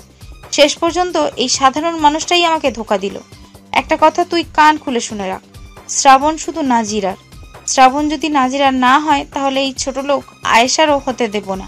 স্বপ্ন দেখেছি তা কখনো দুঃস্বপ্ন হবে না। যেভাবেই হোক আমি আমার স্বপ্ন বাস্তব করব। চল সবাই। নাজিয়ার আদেশ পেতে সমস্ত গুন্ডারা পার্ক থেকে চলে গেল। নাজিয়া শ্রাবণকে মাটি থেকে তুলে বেঞ্চের ওপরে রেখে বলে, এখন তোমার যত্ন নেওয়ার জন্য তোমার স্ত্রী আয়েশা আছে। আগে আমি তোমার কাটা জায়গায় স্যাভলন লাগিয়ে দিলেও এখন আর প্রয়োজন পড়বে না। চোখের পানি ফেলতে ফেলতে নাজিয়া সেখান থেকে চলে গেল। এক মুহূর্তে মনে হলো সবকিছুর জন্য দায়ী ওই আয়েশা, যাকে শ্রাবণ বারবার বলেছিল মমতাকে সত্যিটা জানাতে। কিন্তু শেষ মুহূর্তে এসে গিরগিটির মতো আয়েশা নিজের রূপ বদলেছিল। আয়েশাকে আজকে জবাব দিতে হবে। অনেকটা দূরে এসেছিল বলে ফিরতে ফিরতে রাত হয়ে গেল। ঘরের ভেতরে ঢুকে দেখলো সবুজ শাড়ি পরিহিতা এক রমণী গোসল করে মাথায় টাওয়াল পেঁচাচ্ছে। শ্রাবণকে ক্ষতবিক্ষত দেখে উত্তেজিত হয়ে পড়ল আয়েশা। এগিয়ে এসে শ্রাবণের রক্ত মুছে দিয়ে বলে, আপনার এই অবস্থা কিভাবে হয়েছে? এত রক্ত কেন? কিভাবে এতটা কাটলো? এতক্ষণ কোথায় ছিলেন আপনি? আমার এই অবস্থার জন্য দায়ী তুই। তোর জন্য আজ সব কিছু হয়েছে। তোর জন্য মরতে মরতে আজ বেঁচে আছি। কি করেছি আমি? কেন আপনি আমার সাথে এমন ব্যবহার করছেন? কি করিসনি? সব কিছু করেছিস, কারণ তোর জন্য আজ আমার এই অবস্থা। আমার গার্লফ্রেন্ড আমাকে যা নয় তাই অপমান করছে। আমি নাকি তাকে ঠকিয়েছি। কিছুই ভাবতে পারছি না। তোকে আমি বারবার বললাম মাকে সত্যিটা জানিয়ে দে। তখন যদি সত্যিটা সবাই জানতো তাহলে আমাদের বিয়েটা হতো না, কোনো ভুল বুঝাবুঝির সৃষ্টিও হতো না। কি চাস তুই? আমার মতো এত সুন্দর একটা ছেলেকে দেখে নিজেকে সামলাতে পারলি না, তাই বিয়ে করে নিলি? মুখ সামলে কথা বলুন। আপনাকে বিয়ে করার কোনো ইচ্ছেই আমার ছিল না। তাহলে কেন বিয়ে করেছিস? ছেড়ে দে আমাকে। আপনাকে বিয়ে করেছি বাধ্য হয়ে, করুণা করেছি কেবল। বাড়ি ভর্তি অতিথি গিজগিজ করছিল। আমি তখন আপনার বাবা মায়ের সম্মানের দিক বিবেচনা করেই কিছু বলতে পারিনি। আপনার কাছে বাবা মায়ের থেকে নিজের ভালোবাসা বড় হলেও আমার কাছে যারা আমাকে নতুন জীবন দিয়েছে তারা অনেক বেশি গুরুত্বপূর্ণ। তাই নিজের বাকি জীবনের বিনিময়ে তাদের সম্মান রক্ষা করলাম মাত্র। একটু আগে কি বললেন? আপনার গার্লফ্রেন্ড আপনার এই অবস্থা করেছে। তাহলে আমি বলবো তিনি কখনো আপনাকে ভালোই বাসেনি, কারণ কেউ ভালোবাসার মানুষের এমন করুণ অবস্থা করতেই পারে না। সে আপনাকে কেবল ইউজ করেছে, ব্যবহার করেছে। আপনার বাবা মাকে রাজি করিয়ে ডিভোর্স পেপার তৈরি করুন। যত দ্রুতই সম্ভব আমি আপনাকে মুক্তি দিতে চাই। আপনার জীবনে আর বাধা হয়ে দাঁড়াতে চাই না। শ্রাবণের মুখে কোনো কথা নেই, অনুশোচনায় মাথা নিচু করে আছে। সে কেবল নিজের কথাটা ভেবেছে, আর এই মেয়েটা তার পরিবারের কথা ভেবেছে। তখনই কারো স্পর্শ পেল পিঠে। আয়েশা তার পাঞ্জাবি খোলার চেষ্টা করছে। অপ্রস্তুত হয়ে শ্রাবণ বলে, কি করছো? শার্ট ধরে টানছো কেন? আপনার মুখে ওই তুই ডাকটাই বেশি সুন্দর লাগে জানেন তো। সৌজন্য হিসেবে তুমি করে বলার একদম দরকার নেই। আপনার যেটাই সুবিধা সেটাই বলুন। সরি, তখন আমার মাথা ঠিক ছিল না। নো প্রবলেম, বিছানায় বসুন। আপনার পিঠে আমি একটু মলম লাগিয়ে দিই। শ্রাবণ বিছানায় বসে পাঞ্জাবি খুলে ফেলল। আয়েশা যত্ন সহকারে সারা দেহে মলম লাগিয়ে দিতে লাগলো। ব্যথায় মাঝে মাঝে চোখ বন্ধ করে আহ করে উঠল। আয়েশা ফু দিয়ে ঠান্ডার চেষ্টা করলো। অতঃপর উঠে দাঁড়িয়ে বলে, একটু অপেক্ষা করুন, আমি খাবার নিয়ে আসছি, খেয়ে শুয়ে পড়বেন। আমি চাই না আন্টি আপনার জন্য আমাকে কথা শোনাক। তাছাড়া গার্লফ্রেন্ডের পিছনে ছুটতে গিয়ে সারাদিন মনে হয় খাবারও খাননি। তখন খাবারের কথা মনে পড়েনি, কিন্তু এখন খাবারের কথা মনে পড়েছে। অপেক্ষা করুন, আমি নিয়ে আসছি। তারপরে রান্নাঘরে গিয়ে আয়েশা খাবার নিয়ে এলো শ্রাবণের জন্য। সেও না খেয়েছিল। না খেয়ে থাকার অভ্যাস আছে আয়েশার, কারণ সে প্রায়ই না খেয়ে থাকতো। ফারুক সাহেব তাকে দুবেলা খাবার খেতে দিত না। শ্রাবণের হাত কাটা থাকার কারণে ঠিকমতো হাত দিয়ে খেতেও পারছে না। আয়েশা ড্রেসিং টেবিলের আয়নাতে চুল আঁচড়াতে আঁচড়াতে শ্রাবণের কাহিনী দেখে হাসে। মরিচ লাগার কারণে জ্বলছে। একটু রেগে প্লেট সরিয়ে রেখে বলে, খাবো না, এগুলো রেখে আসো। জানো আমার হাতে ব্যথা, একটা চামচ নিয়ে আসতে পারতে, কিন্তু নিয়ে এলে না। ইচ্ছা করেই আমার সাথে এমন করছো। শ্রাবণের কথা শুনে আয়েশা প্লেট নিজের হাতে তুলে নিয়ে খাবার মাখতে মাখতে বলে, নিজের সমস্যার কথা মুখ ফুটে না বললে কেউ বুঝবে না। আমি তো আস্তে কথা বললে বুঝিই না। আমাকে যদি কিছু বলেন তাহলে জোরেই বলবেন। আমি ইশারা বা আস্তে বলা কথা শুনতে বা বুঝি না, মনে হয় ফিসফিস করে শুধু। সম্পূর্ণ বাড়ি ফাঁকা। শ্রাবণ ভার্সিটিতে গেছে। ফয়সাল চৌধুরী তার দলবল নিয়ে বের হয়েছে। বাড়িতে শুধু মমতা ও আয়েশা। একা একা ঘরে থাকতে ভালো লাগছিল না আয়েশার, তাই ঘর থেকে বের হয়ে ড্রয়িং রুমে আসতেই দেখতে পারল তার শাশুড়ি মা মমতা বাজারের ব্যাগ নিয়ে বাজারের উদ্দেশ্যে বের হয়েছে। আয়েশা মমতার কাছে এসে বলে, আন্টি আপনি কোথায় যাচ্ছেন? আন্টির একটা ভালো লাগে না, তুমি আমাকে মা বলে ডেকো। কাঁচা বাজার ফুরিয়ে গেছে, তাই আমি বাজার করতে যাচ্ছি। লোক বাজারে পাঠালে তারা আমার প্রয়োজন মতো জিনিসপত্র আনতে পারে না, তাই বাধ্য হয়ে প্রতিবার আমাকে বাজারে যেতে হয়। মা, আমার বাড়িতে ভালো লাগছে না, চলুন না আমিও আপনার সাথে বাজারে যাই। তাহলে তো আমার সুবিধাই হয়। তারপরে মমতা ও আয়েশা বাজারে চলে গেল। মাছের বাজার থেকে থলে ভর্তি মাছ কিনে বাইরে বের হলো। সবজির দোকানে ঢুকতে একজনের নজরে এলো আয়েশা। ফারুক সাহেব জেল থেকে মুক্তি পেয়েছে। বাজার ফুরিয়ে যাওয়ার কারণে তিনি আজ কাকতালীয়ভাবে বাজার করতে এসেছেন। হঠাৎ তার কানে এলো চেনা কণ্ঠ। এত বড় ফুলকপির দাম কত? আয়েশাকে দেখে চমকে ওঠে ফারুক সাহেব। এখানে আশা করেনি আয়েশাকে। পাশে আরেকজন মহিলাকে দেখে সামনে এগোনোর সাহস পেল না ফারুক সাহেব। একদল গুন্ডাকে ফোন করলো। তারা আয়েশার গন্তব্য ফলো করে। আয়েশাকে ফয়সাল চৌধুরীর বাড়িতে ঢুকতে দেখে গুন্ডা খবর নিয়ে ফিরে আসে ফারুক সাহেবের কাছে। ফারুক সাহেবকে জানায়, আপনার ভাতিজি আয়েশা হচ্ছে ফয়সাল চৌধুরীর বড় ছেলের বউ, আর যার সাথে আয়েশার বাজার করতে এসেছিল সে হচ্ছে ফয়সাল চৌধুরীর স্ত্রী। কোন ফয়সাল চৌধুরীর কথা বলছো তোমরা? মাফিয়া ডন ফয়সাল চৌধুরীর কথা বলছি। কি বলছো তোমরা? তাহলে তো আয়েশাকে তুলে নিয়ে আসা রিস্ক হয়ে যাবে। যত তাড়াতাড়ি সম্ভব আয়েশাকে ফয়সাল চৌধুরীর বাড়ি থেকে তুলে নিয়ে আসতে হবে। এমনভাবে তুলে নিয়ে আসতে হবে যাতে আমাকে খুঁজে পাওয়ার কোনো কুল না থাকে। দুই ছেলে হোস্টেলে ফিরে যাওয়ার পর মমতা ও আয়েশার ভেতরে বন্ধুত্বের সৃষ্টি হয়েছে। তারা দুইজনে সকালের নাস্তা করে ড্রয়িং রুমে বসে টিভি দেখছিল। আচমকা সেখানে এসে উপস্থিত হলো একদল অপরিচিত লোক। ফয়সাল চৌধুরী বাড়িতে নেই। সমাবেশে অংশগ্রহণ করেছেন তার দলবল নিয়ে। গুন্ডারা এসে আয়েশার হাত ধরে জোর করে নিয়ে যাওয়ার চেষ্টা করলো। আয়েশা হাত ছাড়ানোর চেষ্টা করতে করতে বলে, এই কে কে আপনারা? আমার হাত ধরে কেন টানছেন? আমরা হচ্ছি তজ্জম, তোকে এখন থেকে তুলে নিয়ে যেতে এসেছি। ভালোই ভালোই আমাদের সাথে চল, না হলে মাটা খুলে ফুটবল খেলতে খেলতে নিয়ে যাব। পুরুষের শক্তির কাছে আয়েশা পেরে উঠল না। তখন নিরুপায় হয়ে মমতা গুন্ডাদের থেকে পুত্রবধূকে ছাড়ানোর চেষ্টা করলো, পাশাপাশি রাগান্বিত গলায় বলে, তোরা জানিস না কার বাড়িতে এসে হামলা করেছিস। ফয়সাল চৌধুরী যদি জানতে পারে তোরা তার নিজ বাড়িতে এসে তার পুত্রবধূকে ধরে নিয়ে যাচ্ছিস, তাহলে জীবনটা আর থাকবে না। নিজেদের জীবন বাঁচাতে চাইলে ওর হাত ছেড়ে দে। আমরা সব খোঁজখবর নিয়ে এখানে এসেছি। ফয়সাল চৌধুরীর বাড়িতে ফেরার আগে আমরা আয়েশাকে ওর গন্তব্যে পৌঁছে দিয়ে পালিয়ে যাব। ফয়সাল চৌধুরী আর আমাদেরকে খুঁজে পাবে না। ফয়সাল চৌধুরীর ক্ষমতা সম্পর্কে তোদের কোনো ধারণা নেই। মাটির নিচে লুকালেও তিনি তোদেরকে টেনে বার করবে। পারবো না। আমাদের বুকে এই সাহসটুকু আছে বলেই এত বড় একটা দায়িত্ব আমাদের কাছে এসে পড়েছে। আমরা এখান থেকে সব কিছু বিনিময় হলেও আয়েশাকে তুলে নিয়ে যাব। যে বাধা দেবে তাকে শেষ করে ফেলব। মমতার বাধা উপেক্ষা করে গুন্ডারা আয়েশাকে তুলে নিয়ে যাচ্ছে।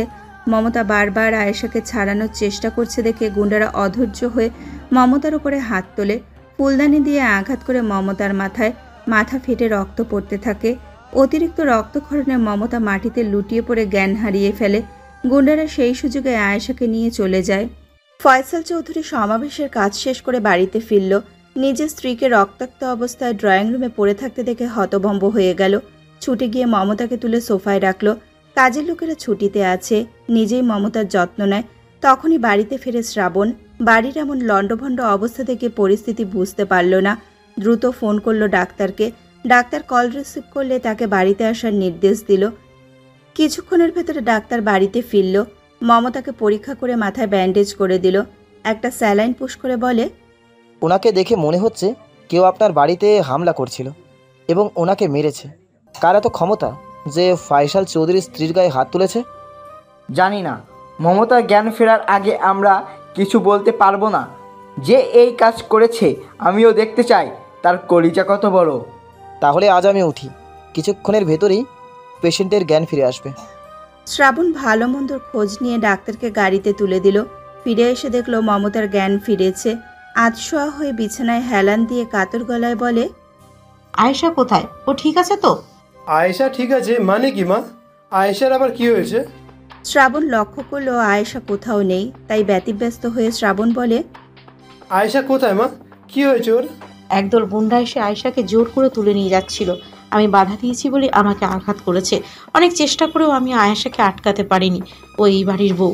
ওর সম্মানের সাথে আমাদের বাড়ির সম্মান জড়িত রয়েছে। যেভাবে হোক তোমরা ওকে উদ্ধার করো, ওর কোনো ক্ষতি হতে দিও না। আজ পর্যন্ত কেউ আমার ভয়ঙ্কর রূপ দেখেনি, আজ আমার ভয়ঙ্কর রূপ দেখবে। আমি সব কিছু সহ্য করে নিতে পারলেও তোমার গায়ে কেউ স্পর্শ করলে মেনে নিতে পারি না। তুমি না বাবা, সব কিছুর জন্য দায়ী আমি সবসময় দুর্নীতি থেকে দূরে থেকেছি। মারামারি আমি পছন্দ করতাম না, কিন্তু আজ আমি নিজের প্রিয়তমাকে নিজেই উদ্ধার করব। আয়েশার জন্য অন্য রকমের টান অনুভব করে শ্রাবণ। তার দীর্ঘ বিশ্বাস এক্ষেত্রে তার চাচা ফারুক সাহেবের হাত আছে। ফয়সাল চৌধুরীর ক্ষমতা ব্যবহার করে শ্রাবণ পুলিশের মাধ্যমে ফারুক সাহেবের বাড়ির ঠিকানা জেনে নেয়। তারপরে রওনা হলো ফারুক সাহেবের বাড়ির দিকে। গাড়ি এসে থামলো সাদা ও সোনালি রঙের একটা বাড়ির সামনে। চোখে পড়ল ফারুক সাহেবের নিবাস। ইতিমধ্যেই অন্যের বাড়ি নিজের নামে করে ফেলেছে ফারুক সাহেব। শ্রাবণ গাড়ি থেকে নেমে দরজায় ধাক্কা দিতেই দারোয়ান দরজা খুলে বলে, কাকে চাই আপনার? এটা কি আয়েশাদের বাড়িতে? হ্যাঁ, এটা আয়েশা মামুনির বাড়ি, কিন্তু তিনি মাঝখানে ধরে এখানে থাকেন না। শুনেছিলাম ফারুক সাহেবের তার ভাতিজিকে বিক্রি করে দিয়েছে। পরে পুলিশ উদ্ধার করে ফারুক সাহেবকে জেলে ঢুকিয়েছিল। কয়েকদিন আগে ফারুক সাহেব জেল থেকে মুক্তি পেয়েছে। ফারুক সাহেব কি এখন বাড়িতে আছে? আমি তার সাথে একটু দেখা করতে চাই। সরি, তিনি একটু আগে বাড়ি থেকে বের হয়েছেন। এখন তার সাথে দেখা করা সম্ভব নয়। বলতে পারবেন তিনি এখন কোথায় গেছেন?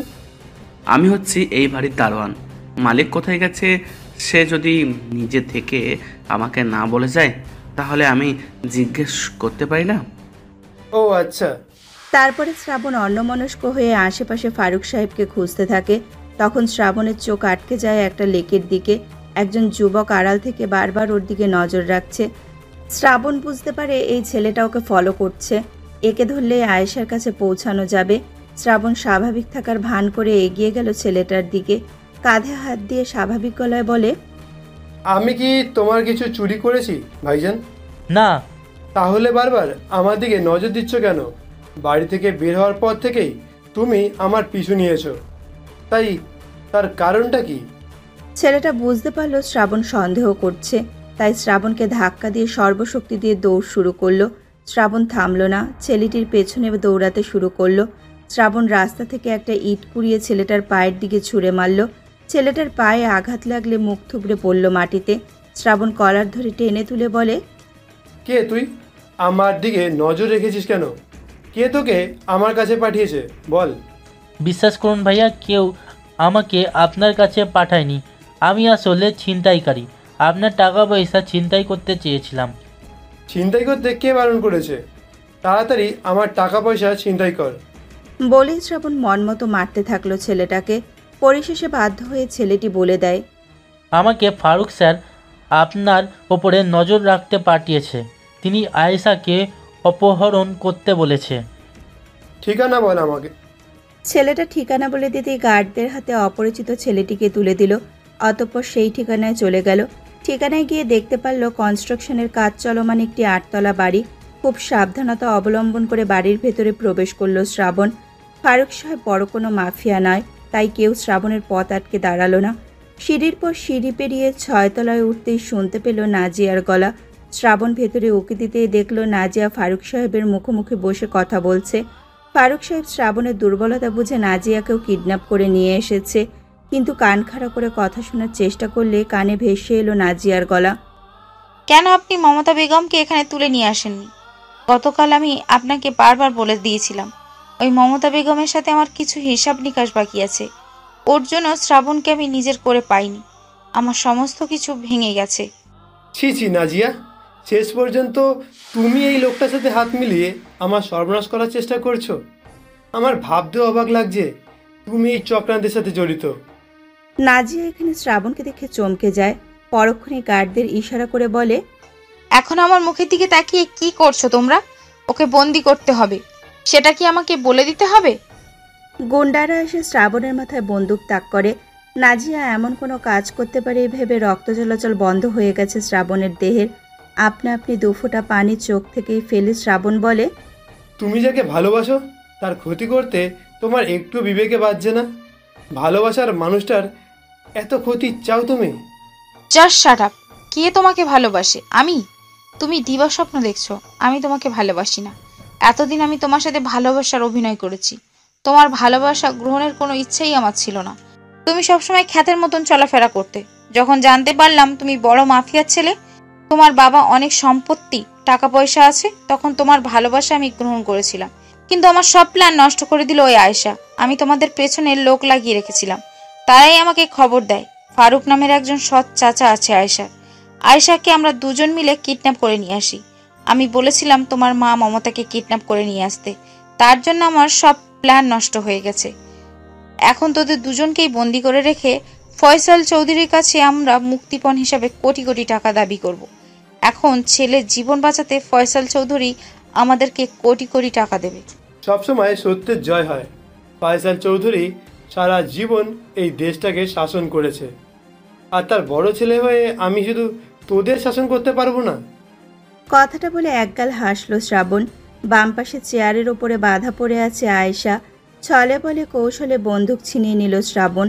পরপর গুলি করে সমস্ত গার্ডদের মেরে ফেলল। গুলির শব্দে ভয় পেয়ে কান চেপে ধরতে শ্রাবণ ছুটে গেল আয়েশার কাছে। আয়েশার বাঁধন খুলে চেয়ারের পেছনে লুকিয়ে রাখলো, কিন্তু আয়েশা বের হয়ে নাজিয়ার চুলের মুঠি ধরে মারতে থাকলো।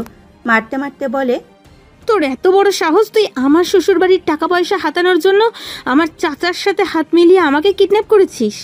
তুই জানিস আমি ধার্মিক মেয়ে, ভালোর ভালো খারাপের জম। শান্তশিষ্ট থাকি তার মানে এই নয় যে আমি খুব বোকা। বলতে বলতে নাজিয়াকে মেরে রক্ত বের করলো। শ্রাবণ দাঁড়িয়ে দাঁড়িয়ে দেখলো, কোনো প্রতিবাদ করলো না। এটাই ওর উপযুক্ত শাস্তি। এখানে আসার আগে পুলিশকে খবর দিয়ে এসেছিল, তাই পুলিশ হাজির। সবাইকে ধরে থানায় নিয়ে গেল। শ্রাবণ আয়েশাকে নিয়ে বাড়ির দিকে রওনা হলো। বাড়িতে এসে শ্রাবণ কেমন চুপচাপ হয়ে গেছে। শ্রাবণ আগের থেকে অনেক চুপচাপ হয়ে গেছে। আজকাল কারণ ছাড়া কারোর সাথে তেমন কথা বলে না। ছেলের এমন ঘটনার মানে অজানা নয় মমতার। এই জন্য তিনি একটা কঠিন সিদ্ধান্ত নিয়েছে। আয়েশা এসএসসি পরীক্ষা দিয়েছে, তাই আয়েশাকে আরও পড়াশুনো করিয়ে শ্রাবণের যোগ্য করে তুলতে চায়। ফয়সাল চৌধুরীর সাথে এই বিষয়ে কথা বলেছে, তিনিও মত দিয়েছেন। গোসল করে ভেজা জামাকাপড় বারান্দায় শুকাতে দিলে শ্রাবণ তা আর আগের মতো এনে ভাঁজ করে আলমারিতে তুলে রাখে না। স্ত্রী হিসাবে সেই কাজগুলো আয়েশাকে করতে হয়। গোসল করে জামাকাপড়গুলো বারান্দায় মেলতে গেলে জামাকাপড়ের কারণে ঠিকভাবে ঢুকতে পারে না আয়েশা। সব জামাকাপড়গুলো একত্রিত করে বিছানায় রেখে নিজের জামাকাপড়গুলো মেলে দিল দড়িতে। চুলে তোয়ালে পেঁচিয়ে শ্রাবণের জামাকাপড়গুলো ভাঁজ করতে করতে বলে, জানি না আপনি কোন কারণে এমন মুখ ভার করে রেখেছেন, তবে এটুকু জানি আপনি নাজিয়াকে সত্যিকারের ভালোবেসেছিলেন। সে আপনাকে মন থেকে ভালোবাসেনি, তার জন্য আর না ভেবে মুভ অন করুন। সারাদিন নাজিয়ার কথা ভাবলে আপনি খুব কষ্টই পাবেন। আমি কি করব সেটা আমি ঠিক করব। এই বিষয়ে তোমার কোনো মতামত আমি নেব না। তুমি এই বাড়িতে আমার স্ত্রী হিসাবে যথেষ্ট ভালো আছো, এর থেকে বেশি আমার কাছে কিছু আশা করো না। আসবো? তখনই মমতা বেগম শ্রাবণদের রুমের দরজায় নক করল। শ্রাবণ উঠে বসে মাকে ভেতরে প্রবেশের অনুমতি দিতেই মমতা বেগম ভেতরে ঢুকে বলেন, তুই কি আর পড়াশোনা শেষ করে কোনো চাকরি করবি না? আমার কিছু সময় লাগবে মা। কয়েক মাস ধরে শুধু শুনে যাচ্ছি তোর সময় লাগবে আর সময় লাগবে। কতদিন সময় লাগবে তা বলছিস না। আমি তোর বাবার সাথে কথা বলে একটা সিদ্ধান্ত নিয়েছি। আয়েশাকে আমরা কলেজে ভর্তি করে দিব। তুই কবে মুভ অন করতে পারবি তা ঠিক নেই। মেয়েটা সারাদিন ঘরে বসে তোর অবহেলা সহ্য করছে, ও এইসব ডিজার্ভ করে না। আয়েশাকে নিয়ে আমার কোনো সিদ্ধান্ত নেই, তোমরা যা ভালো মনে করো তাই করো। তুই আয়েশাকে কলেজে ভর্তি করে দিয়ে আসতে পারবি? ঠিক আছে, আমি কালকে আয়েশাকে নিয়ে কলেজে ভর্তি করে দিয়ে আসবো। আচ্ছা, বাড়িতে পড়াতে পারবে এমন ভালো একজন টিউটরের ব্যবস্থা করে দিস। বাড়ির বউ কোচিংয়ে গিয়ে পড়ার দরকার নেই। আয়েশা, তুমি তৈরি হয়ে থেকো, শ্রাবণ তোমাকে কলেজে দিয়ে আসবে। আমি তোমার মা, তোমার সমস্ত প্রয়োজনের কথা তুমি আমাকে মুখ ফুটে বলবে। আচ্ছা। অতঃপর মমতা আবার ঘরের দিকে যাওয়ার চেষ্টা করলে আয়েশা তার পেছন পেছন আসে। পেছন থেকে ডেকে করুণ গলায় বলে, মা, এখন উনি একা থাকলে ডিপ্রেশনে ভুগবে। কয়েকটা দিন পর কলেজে ভর্তি হলে চলতো না? শ্রাবণের ভালোর জন্য আমি সিদ্ধান্ত নিয়েছি। আশা করি তুমি আমার কথা মেনে চললে শ্রাবণ ঠিক হবে। ওকে আমি বলবো প্রতিদিন যাতে তোমাকে কলেজে নেওয়া আসা করে। তুমি আমার উপর একটু বিশ্বাস করো, সব ঠিক হয়ে যাবে। আচ্ছা মা। পরদিন সকালে আয়েশাকে নতুন কলেজে ভর্তি করে দিল শ্রাবণ। পাশাপাশি বাড়িতে একজন ভালো টিউটর রাখলো। নতুন বই পেয়ে আয়েশা সারাদিন পড়াশোনা করছে। শ্রাবণ ঘরে ঢুকলে আয়েশা তার পড়ার মাত্রা বাড়িয়ে দিল। শ্রাবণ করুণ দৃষ্টিতে তাকালো আয়েশার দিকে। তার এখন একটি নীরব জায়গা প্রয়োজন, অথচ আয়েশার কারণে সেটা সম্ভব হচ্ছে না। বিছানায় বসে আয়েশাকে আদেশ করে, আয়েশা, একটু আস্তে পড়ো। মা আমাকে বারবার বলে দিয়েছে ভালো রেজাল্ট করতে হবে। আবার নতুন টিউটর আমাকে অনেকগুলো পড়াও দিয়ে গেছে। সেগুলো কমপ্লিট না করলে তিনি মায়ের কাছে বিচার দেবেন। সেগুলো পড়ছিলাম। আর উচ্চস্বরে না পড়লে আমার পড়া মুখস্থ হয় না। আর আপনার যদি সমস্যা হয় তাহলে একটু বারান্দায় যান প্লিজ। শ্রাবণ কপাল কুঁচকে ফেলল। তার ঘরে তার কথার কোনো দাম নেই, তাকে বারান্দায় যেতে বলছে। শ্রাবণ সত্যি বারান্দায় চলে গেল, কিন্তু 5 মিনিটের বেশি সেখানে থাকতে পারল না। ঝাঁক বেঁধে মশা বারান্দায় হরতাল পালন করছিল দরজা খোলার জন্য। শ্রাবণ বারান্দায় আসতেই তাকে চেপে ধরল মশায়। অবশেষে অধৈর্য হয়ে শ্রাবণ বারান্দা থেকে ঘরে গেল। মশার কামড়ে শরীর জ্বলছে। শ্রাবণ ঘর থেকে বের হয়ে লক্ষ্য করল ড্রয়িং রুম ফাঁকা। তখন মমতা বেগম ঘর থেকে বের হয়ে ড্রয়িং রুমে এসে টিভি চালু করলেন। মায়ের এমন কাণ্ডে দিশেহারা হয়ে পড়ল শ্রাবণ। কিঞ্চিত বিরক্তি নিয়ে শ্রাবণ বলে, মা, একটু ঘরে যাও, আমার সাউন্ড ভালো লাগছে না। টিভি চললে সাউন্ড আসবেই। তোর যদি সাউন্ড ভালো না লাগে তাহলে তুই তোর ঘরে যা। ঘরেতে যে আমি একটু শান্তিতে থাকবো তার ব্যবস্থা আছে? আয়েশাকে কলেজে ভর্তি করিয়ে দিয়েছি, চিৎকার করে পড়ছে, একটু শান্তিতে বসাও যায় না। তুমি একটু ঘরে গিয়ে টিভি দেখো। তোর বাবা সিনেমা দেখছে আর আমি দেখব সিরিয়াল, তাই নিচে চলে এসেছি। বৌমা যখন পড়াশোনা করছে তুই আর ওকে ডিস্টার্ব করিস না। একটা কাজ কর, ছাদে যেতে পারিস। বর্ষণ ওর বন্ধুদের নিয়ে ছাদে আড্ডা দিচ্ছে।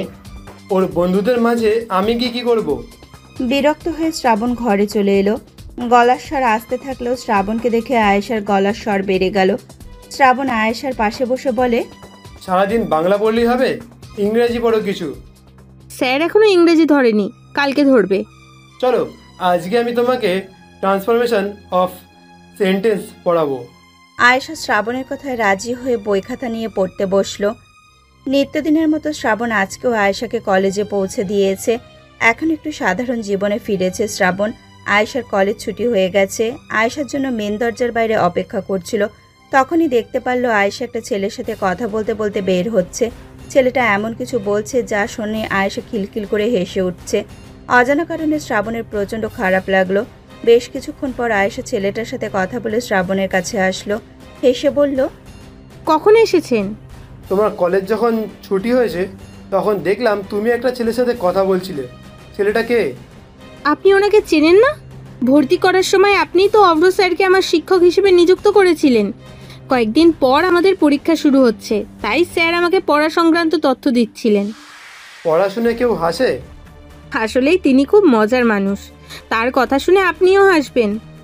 অন্যের কথা শুনে আমি হাসতে চাই না। আপনি তো হাসতেও পারেন না। আপনি পারেন শুধু মুখ গোমড়া করে বিছানার এক কোণায় বসে থাকতে। অভ্র স্যারের মতন একটু হাসি হুসি ছেলে সবাই পছন্দ করে। আয়েশার কথায় রেগে শ্রাবণ গাড়িতে গিয়ে বসলো। বাড়িতে এসে কারোর সাথে কোনো কথা না বলে ঘরে চলে গেল। আয়েশার অনুপস্থিতিতে যখন শ্রাবণ ঘরে একা ছিল তখন আয়নার সামনে দাঁড়িয়ে হাসার চেষ্টা করছিল। অনাকাঙ্ক্ষিতভাবে তখন সেখানে এসে পড়ে আয়েশা।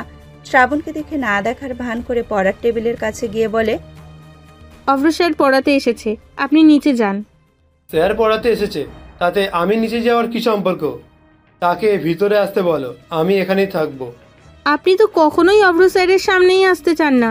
আমাদের পড়ার মাঝে আপনি বিরক্ত হতে পারেন, এই জন্যই যেতে বলেছি। অভ্র ঘরের ভেতর চলে এসেছে। আয়েশার পড়া ধরছে অভ্র স্যার। হেসে হেসে আয়েশার সাথে কথা বলছে। দেখতে অভ্রর মতো এত সুন্দর না হলেও মিশুক স্বভাবের ছেলে। হঠাৎ আয়েশা বলে উঠল, স্যার আপনার ফোন নাম্বারটা একটু পাওয়া যাবে? তুমি আমার ছাত্রী, অবশ্যই আমার ফোন নাম্বার তোমার কাছে থাকবে, কিন্তু কেন? পড়ানোর শেষে রাতে যখন আমি পড়তে বসি তখন অনেক কিছু ভুলে যাই, আমি তখন আপনাকে ফোন দিয়ে জেনে নিতাম। অতঃপর অভ্র নিজেই বইয়ের ভেতর ফোন নাম্বার লিখে দিল। পড়াশোনা শেষ করে শ্রাবণকে ডেকে বলল, আপনি নিশ্চয় আয়শার হাজব্যান্ড। আয়শা খুব ভালো ছাত্রী, পড়ালে একবারেই মন রাখতে পারে। একবারেই যদি মুখস্থ হয়ে যায় তাহলে ফোন নাম্বার রাখার কি দরকার? মাঝে মাঝে সমস্যা হতে পারে না? অভ্র সেখান থেকে যাওয়ার পরে শ্রাবণ আয়েশার হাত ধরে কাছে টেনে বলল, তোমার যদি কোনো পড়া বুঝতে অসুবিধা হয় কিংবা ভুলে যাও আমাকে জিজ্ঞাসা করতে পারো। তুমি কেন তার নাম্বার সেভ করে রাখলে? আপনি সব সময় নিজেকে একলা রাখতে চান, তাই আপনাকে বিরক্ত করতে চাই না। উত্তর পেয়েছেন এবার? আসুন, আমি এবার পড়তে বসবো। কথাটা বলে শ্রাবণকে ধাক্কা দিয়ে আয়েশা আবার পড়তে বসলো। শ্রাবণের রাগ টকবক করে বাড়তে লাগলো। খানিক রাগ নিয়ে শ্রাবণ ড্রয়িং রুমে চলে গেল। মমতা বেগম টিভি দেখার পাশাপাশি গভীর মনোযোগ দিয়ে কিছু একটা ভাবছে। শ্রাবণ অনেকদিন পর মায়ের কোলে মাথা রেখে বসলো। মমতা বেগম ছেলের এমন কাণ্ড দেখে মাথায় হাত বুলিয়ে দিতে দিতে বলল, কতদিন হয়েছে তুই আমার কোলে এইভাবে মাথা রাখিস না। শ্রাবণ, কোনো বিষয় নিয়ে তোর মন খারাপ বাবা? কি হয়েছে আমাকে বল। না মা, কিচ্ছু হয়নি, আমার কিচ্ছু ভালো লাগছে না। তোর আর আয়েশার ভিতর সব ঠিক আছে বাবা? আমি লক্ষ্য করেছি তোরা দুজন দুজনের থেকে দূরে সরে যাচ্ছিস। এতদিন তুই আয়েশার থেকে দূরে থেকেছিস, এখন দেখছি আয়েশা তোর থেকে দূরে চলে যাচ্ছে। হঠাৎ তোমার এমন মনে হওয়ার কারণ কি মা? মাঝে মাঝে তোর ঘরের সামনে দিয়ে গেলে আমি লক্ষ্য করি আয়েশা কারোর সাথে ফোনে কথা বলছে। আজকাল স্যারের সাথে ওর বেশি বন্ধুত্ব গড়ে উঠেছে, যেটা আমার দৃষ্টিকটু লাগছে। মানুষের মন কখনো খালি থাকে না, কাউকে মনে ধরে গেলে তাকে ছেড়ে থাকা যায় না। তুমি এ কথা আগে কেন বলনি? এই জন্যই আমি চাইনি আয়েশা পড়াশোনা করুক। মেয়েরা পড়াশোনা করলে এক লাইন বেশি বোঝে। তা না হয় বুঝলাম, কিন্তু এখন কি করা উচিত? ওর সাথে যদি স্যারের কোনো ঘনিষ্ঠ সম্পর্ক তৈরি হয়ে যায় তখন আমাদের বদনাম হবে। তুমি আয়েশার পড়াশোনা বন্ধ করে দাও। হঠাৎ করে কারো পড়াশোনা বন্ধ করে দেওয়া যায় না। তুই একটু আয়েশার দিকে নজর রাখ, ওর মনের মতো হওয়ার চেষ্টা কর। এমনও তো হতে পারে আমার ধারণা ভুল। শ্রাবণ মমতা বেগমের কথা শুনল। রাতে যখন সবাই ঘুমিয়ে পড়ল তখন শ্রাবণ জেগে থাকলে চোখ বন্ধ করে ঘুমের অভিনয় করলো। যখন হালকা ঘুমের রেশ এলো তখনই শুনতে পেল আয়েশার ফোন বাজছে। আয়েশার ফোন মমতা বেগম কিনে দিয়েছিল। আয়েশা ফোন নিয়ে ধীরে ধীরে বিছানা থেকে নেমে গেল। দরজা খুলে বারান্দায় গিয়ে কথা বলছে। ঘরের আলো বন্ধ থাকার কারণে ঘরের ভেতর থেকে বাইরের দৃশ্য স্পষ্ট দেখতে পাচ্ছে শ্রাবণ। রাগে ওর শরীর টকবক করছে। ওর শরীর। আয়েশা, আমার সাথে এরকম কিভাবে করতে পারলে? ইচ্ছা করছে এই মুহূর্তেই আয়েশাকে বাড়ি থেকে বের করে দিতে। কিন্তু তেমন কিছু না করে নিজের ধৈর্য ধরে থাকলো। কিন্তু বেশিক্ষণ সে ধৈর্য ধারণ করতে পারল না। বিছানা ছেড়ে উঠে বারান্দায় চলে গেল। আয়েশার পেছনে বুকে হাত গুজে দেওয়ালে হেলান দিয়ে দাঁড়ালো। শুনতে পেল আয়েশার স্পষ্ট গলা। এটা অসম্ভব। আমি যদি শ্রাবণকে ছেড়ে আপনার কাছে চলে আসি তাহলে মা খুব কষ্ট পাবে। এজন্য তুমি বাকি জীবন সাফার করবে? সারা জীবন কেউ সাফার করে না। একসময় মনের কথা বলার জন্য তোমার একজন সঙ্গীর প্রয়োজন হবে। কিন্তু তোমার যে স্বামী, আমার মনে হয় না সে তোমার মনের কথা শুনবে।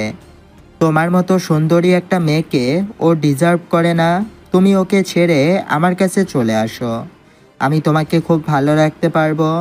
আর মেইন কথা হচ্ছে, শ্রাবণ তোমাকে স্ত্রী হিসেবে মেনে নেয়নি, তাই তোমার উচিত ওকে মুক্তি দেওয়া।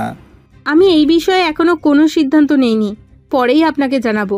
রাত্রি স্যার, পরে কথা বলবো। কল কেটে পেছনে ফিরতেই দেখতে পেল শ্রাবণ দাঁড়িয়ে। ভয় পাওয়ার ভান ধরে পিছিয়ে গেল। শ্রাবণ নিজের সিদ্ধান্তে অনড় থেকে বলে, পরে কেন কথা বলবে? এখনই বলো, আমার সামনেই বলো। তোমাকে আমি ভালো মেয়ে ভেবেছিলাম, তুমিও বাকিদের মতো। স্বামীর সংসার থাকতে তুমি আবার স্যারের সাথে। তুমি জানো না, শিক্ষক পিতা সমতুল্য। লোকজনদের ধরে ধরে আমার নামে বদনাম করে বসে আছো। মায়ের কাছে শুনেছি বাঙালি মেয়েরা ঘরের কথা পরকে বলে না। আর তুমি স্বামীকে ঘুমাতে দেখে স্যারের সাথে পালিয়ে যাওয়ার সিদ্ধান্ত নিয়েছো। শুনুন, আমি তোমার জামা কাপড় গুছিয়ে দিচ্ছি, এখনই চলে যাও। কথাটা বলে শ্রাবণ ঘরে গিয়ে আলমারি থেকে আয়েশার সব জামা কাপড় বের করে ফেলতে থাকলো। আয়েশা শ্রাবণকে বাধা দিয়ে বলে, কি করছেন আপনি? আপনি যেটা ভাবছেন তেমন কিছুই নয়। আমি আপনাকে ছেড়ে কোথাও যাব না। তাহলে তুমি কেন তাকে প্রশ্রয় দিয়েছো? কেন তুমি মাঝরাতে ওই ছেলেটার সাথে কথা বলছো? আয়েশা কোনো জবাব দিতে পারল না। শ্রাবণ ঘর থেকে বের হয়ে গেল। আয়েশা পেছনে পেছনে গিয়ে শ্রাবণকে খুঁজে পেল না। ঘরে ফিরে বেশ কয়েকবার শ্রাবণের নাম্বারে ডায়াল করলো, কিন্তু রিসিভ করলো না। পরিশেষে ফোন বন্ধ বলছে। সারা রাত অস্থিরতায় পার করে আয়েশা। সকালের আলো ফুটতেই মমতা বেগমের ঘরে ছুটে গেল আয়েশা। বিরতিহীনভাবে দরজা ধাক্কা দিতে মমতা বেগম দরজা খুলে বেরিয়ে এলেন। আয়েশাকে চিন্তিত অবস্থায় দেখে বলেন, কি হয়েছে আয়েশা? এত সকালবেলা ঘুম থেকে উঠছো কেন? আমি সারা রাত ঘুমাইনি। কাল রাতে শ্রাবণের সাথে একটু সমস্যা হয়েছিল। শ্রাবণ রাগ করে রাতে বাড়ি থেকে বের হয়ে গেছে। কি বলছো তুমি? এইসব আমাকে তুমি রাতে জানাবে না? তখনই মমতা বেগমের ফোনে কল এলো কারো। মমতা বেগম কল রিসিভ করতেই চমকে ওঠে। শ্রাবণের নাম্বার দিয়ে অন্য কেউ কথা বলছে। হ্যালো, আপনারা কি শ্রাবণের বাড়ির লোক? গত রাতে শ্রাবণ গাড়ি অ্যাক্সিডেন্ট করেছে। বর্তমানে শ্রাবণ ঢাকা সরকারি মেডিকেলে ভর্তি আছে। আপনারা যত তাড়াতাড়ি সম্ভব সাথে চলে আসুন। পরক্ষণে মমতা বেগম সবাইকে নিয়ে ঢাকা মেডিকেলের দিকে রওনা হলেন। মেডিকেলের ভেতরে ঢুকতেই পুলিশেরা ফয়সাল চৌধুরীকে দেখে এগিয়ে এসে বললেন, স্যার, গতকাল রাতে আপনার ছেলে শ্রাবণ গাড়ি অ্যাক্সিডেন্ট করেছে। আমাদের পরিচিত, এই জন্য হাসপাতালে ভর্তি করেছি। এখন কেমন আছে শ্রাবণ? আপনারা ওকে কোথায় পেলেন? আসলে তিনি আমাদের গাড়ির সাথে অ্যাক্সিডেন্ট হয়েছে। অন্যমনস্ক হয়ে রাস্তা পার হওয়ার সময় আমাদের গাড়ি ওর সামনে চলে আসে।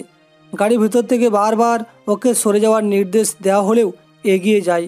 তখন আমাদের গাড়ির সাথে অ্যাক্সিডেন্ট হয়। ডাক্তার বলেছে সিরিয়াস কোনো সমস্যা হয়নি, কিছুক্ষণের ভিতরে জ্ঞান ফিরে আসবে। আপনাদেরকে অসংখ্য ধন্যবাদ। শ্রাবণের কেবিনের সামনে এসে ভিড় জমালো পরিবারের সকলে। ওষুধের কড়া ডোজের কারণে গতরাতে শ্রাবণের ঘুম না ভাঙলেও কিছুক্ষণের ভেতরে শ্রাবণের জ্ঞান ফিরে এলো। ফয়সাল চৌধুরী ডাক্তারের সাথে কথা বলতে গেছে। দরজার বাইরে দাঁড়িয়ে আছে শ্রাবণের মা, ভাই ও স্ত্রী। শ্রাবণের জ্ঞান ফিরতেই নার্স বাইরে বের হয়ে জ্ঞান ফেরার কথা জানাতেই হন্তদন্ত হয়ে ভেতরে প্রবেশ করে সকলে।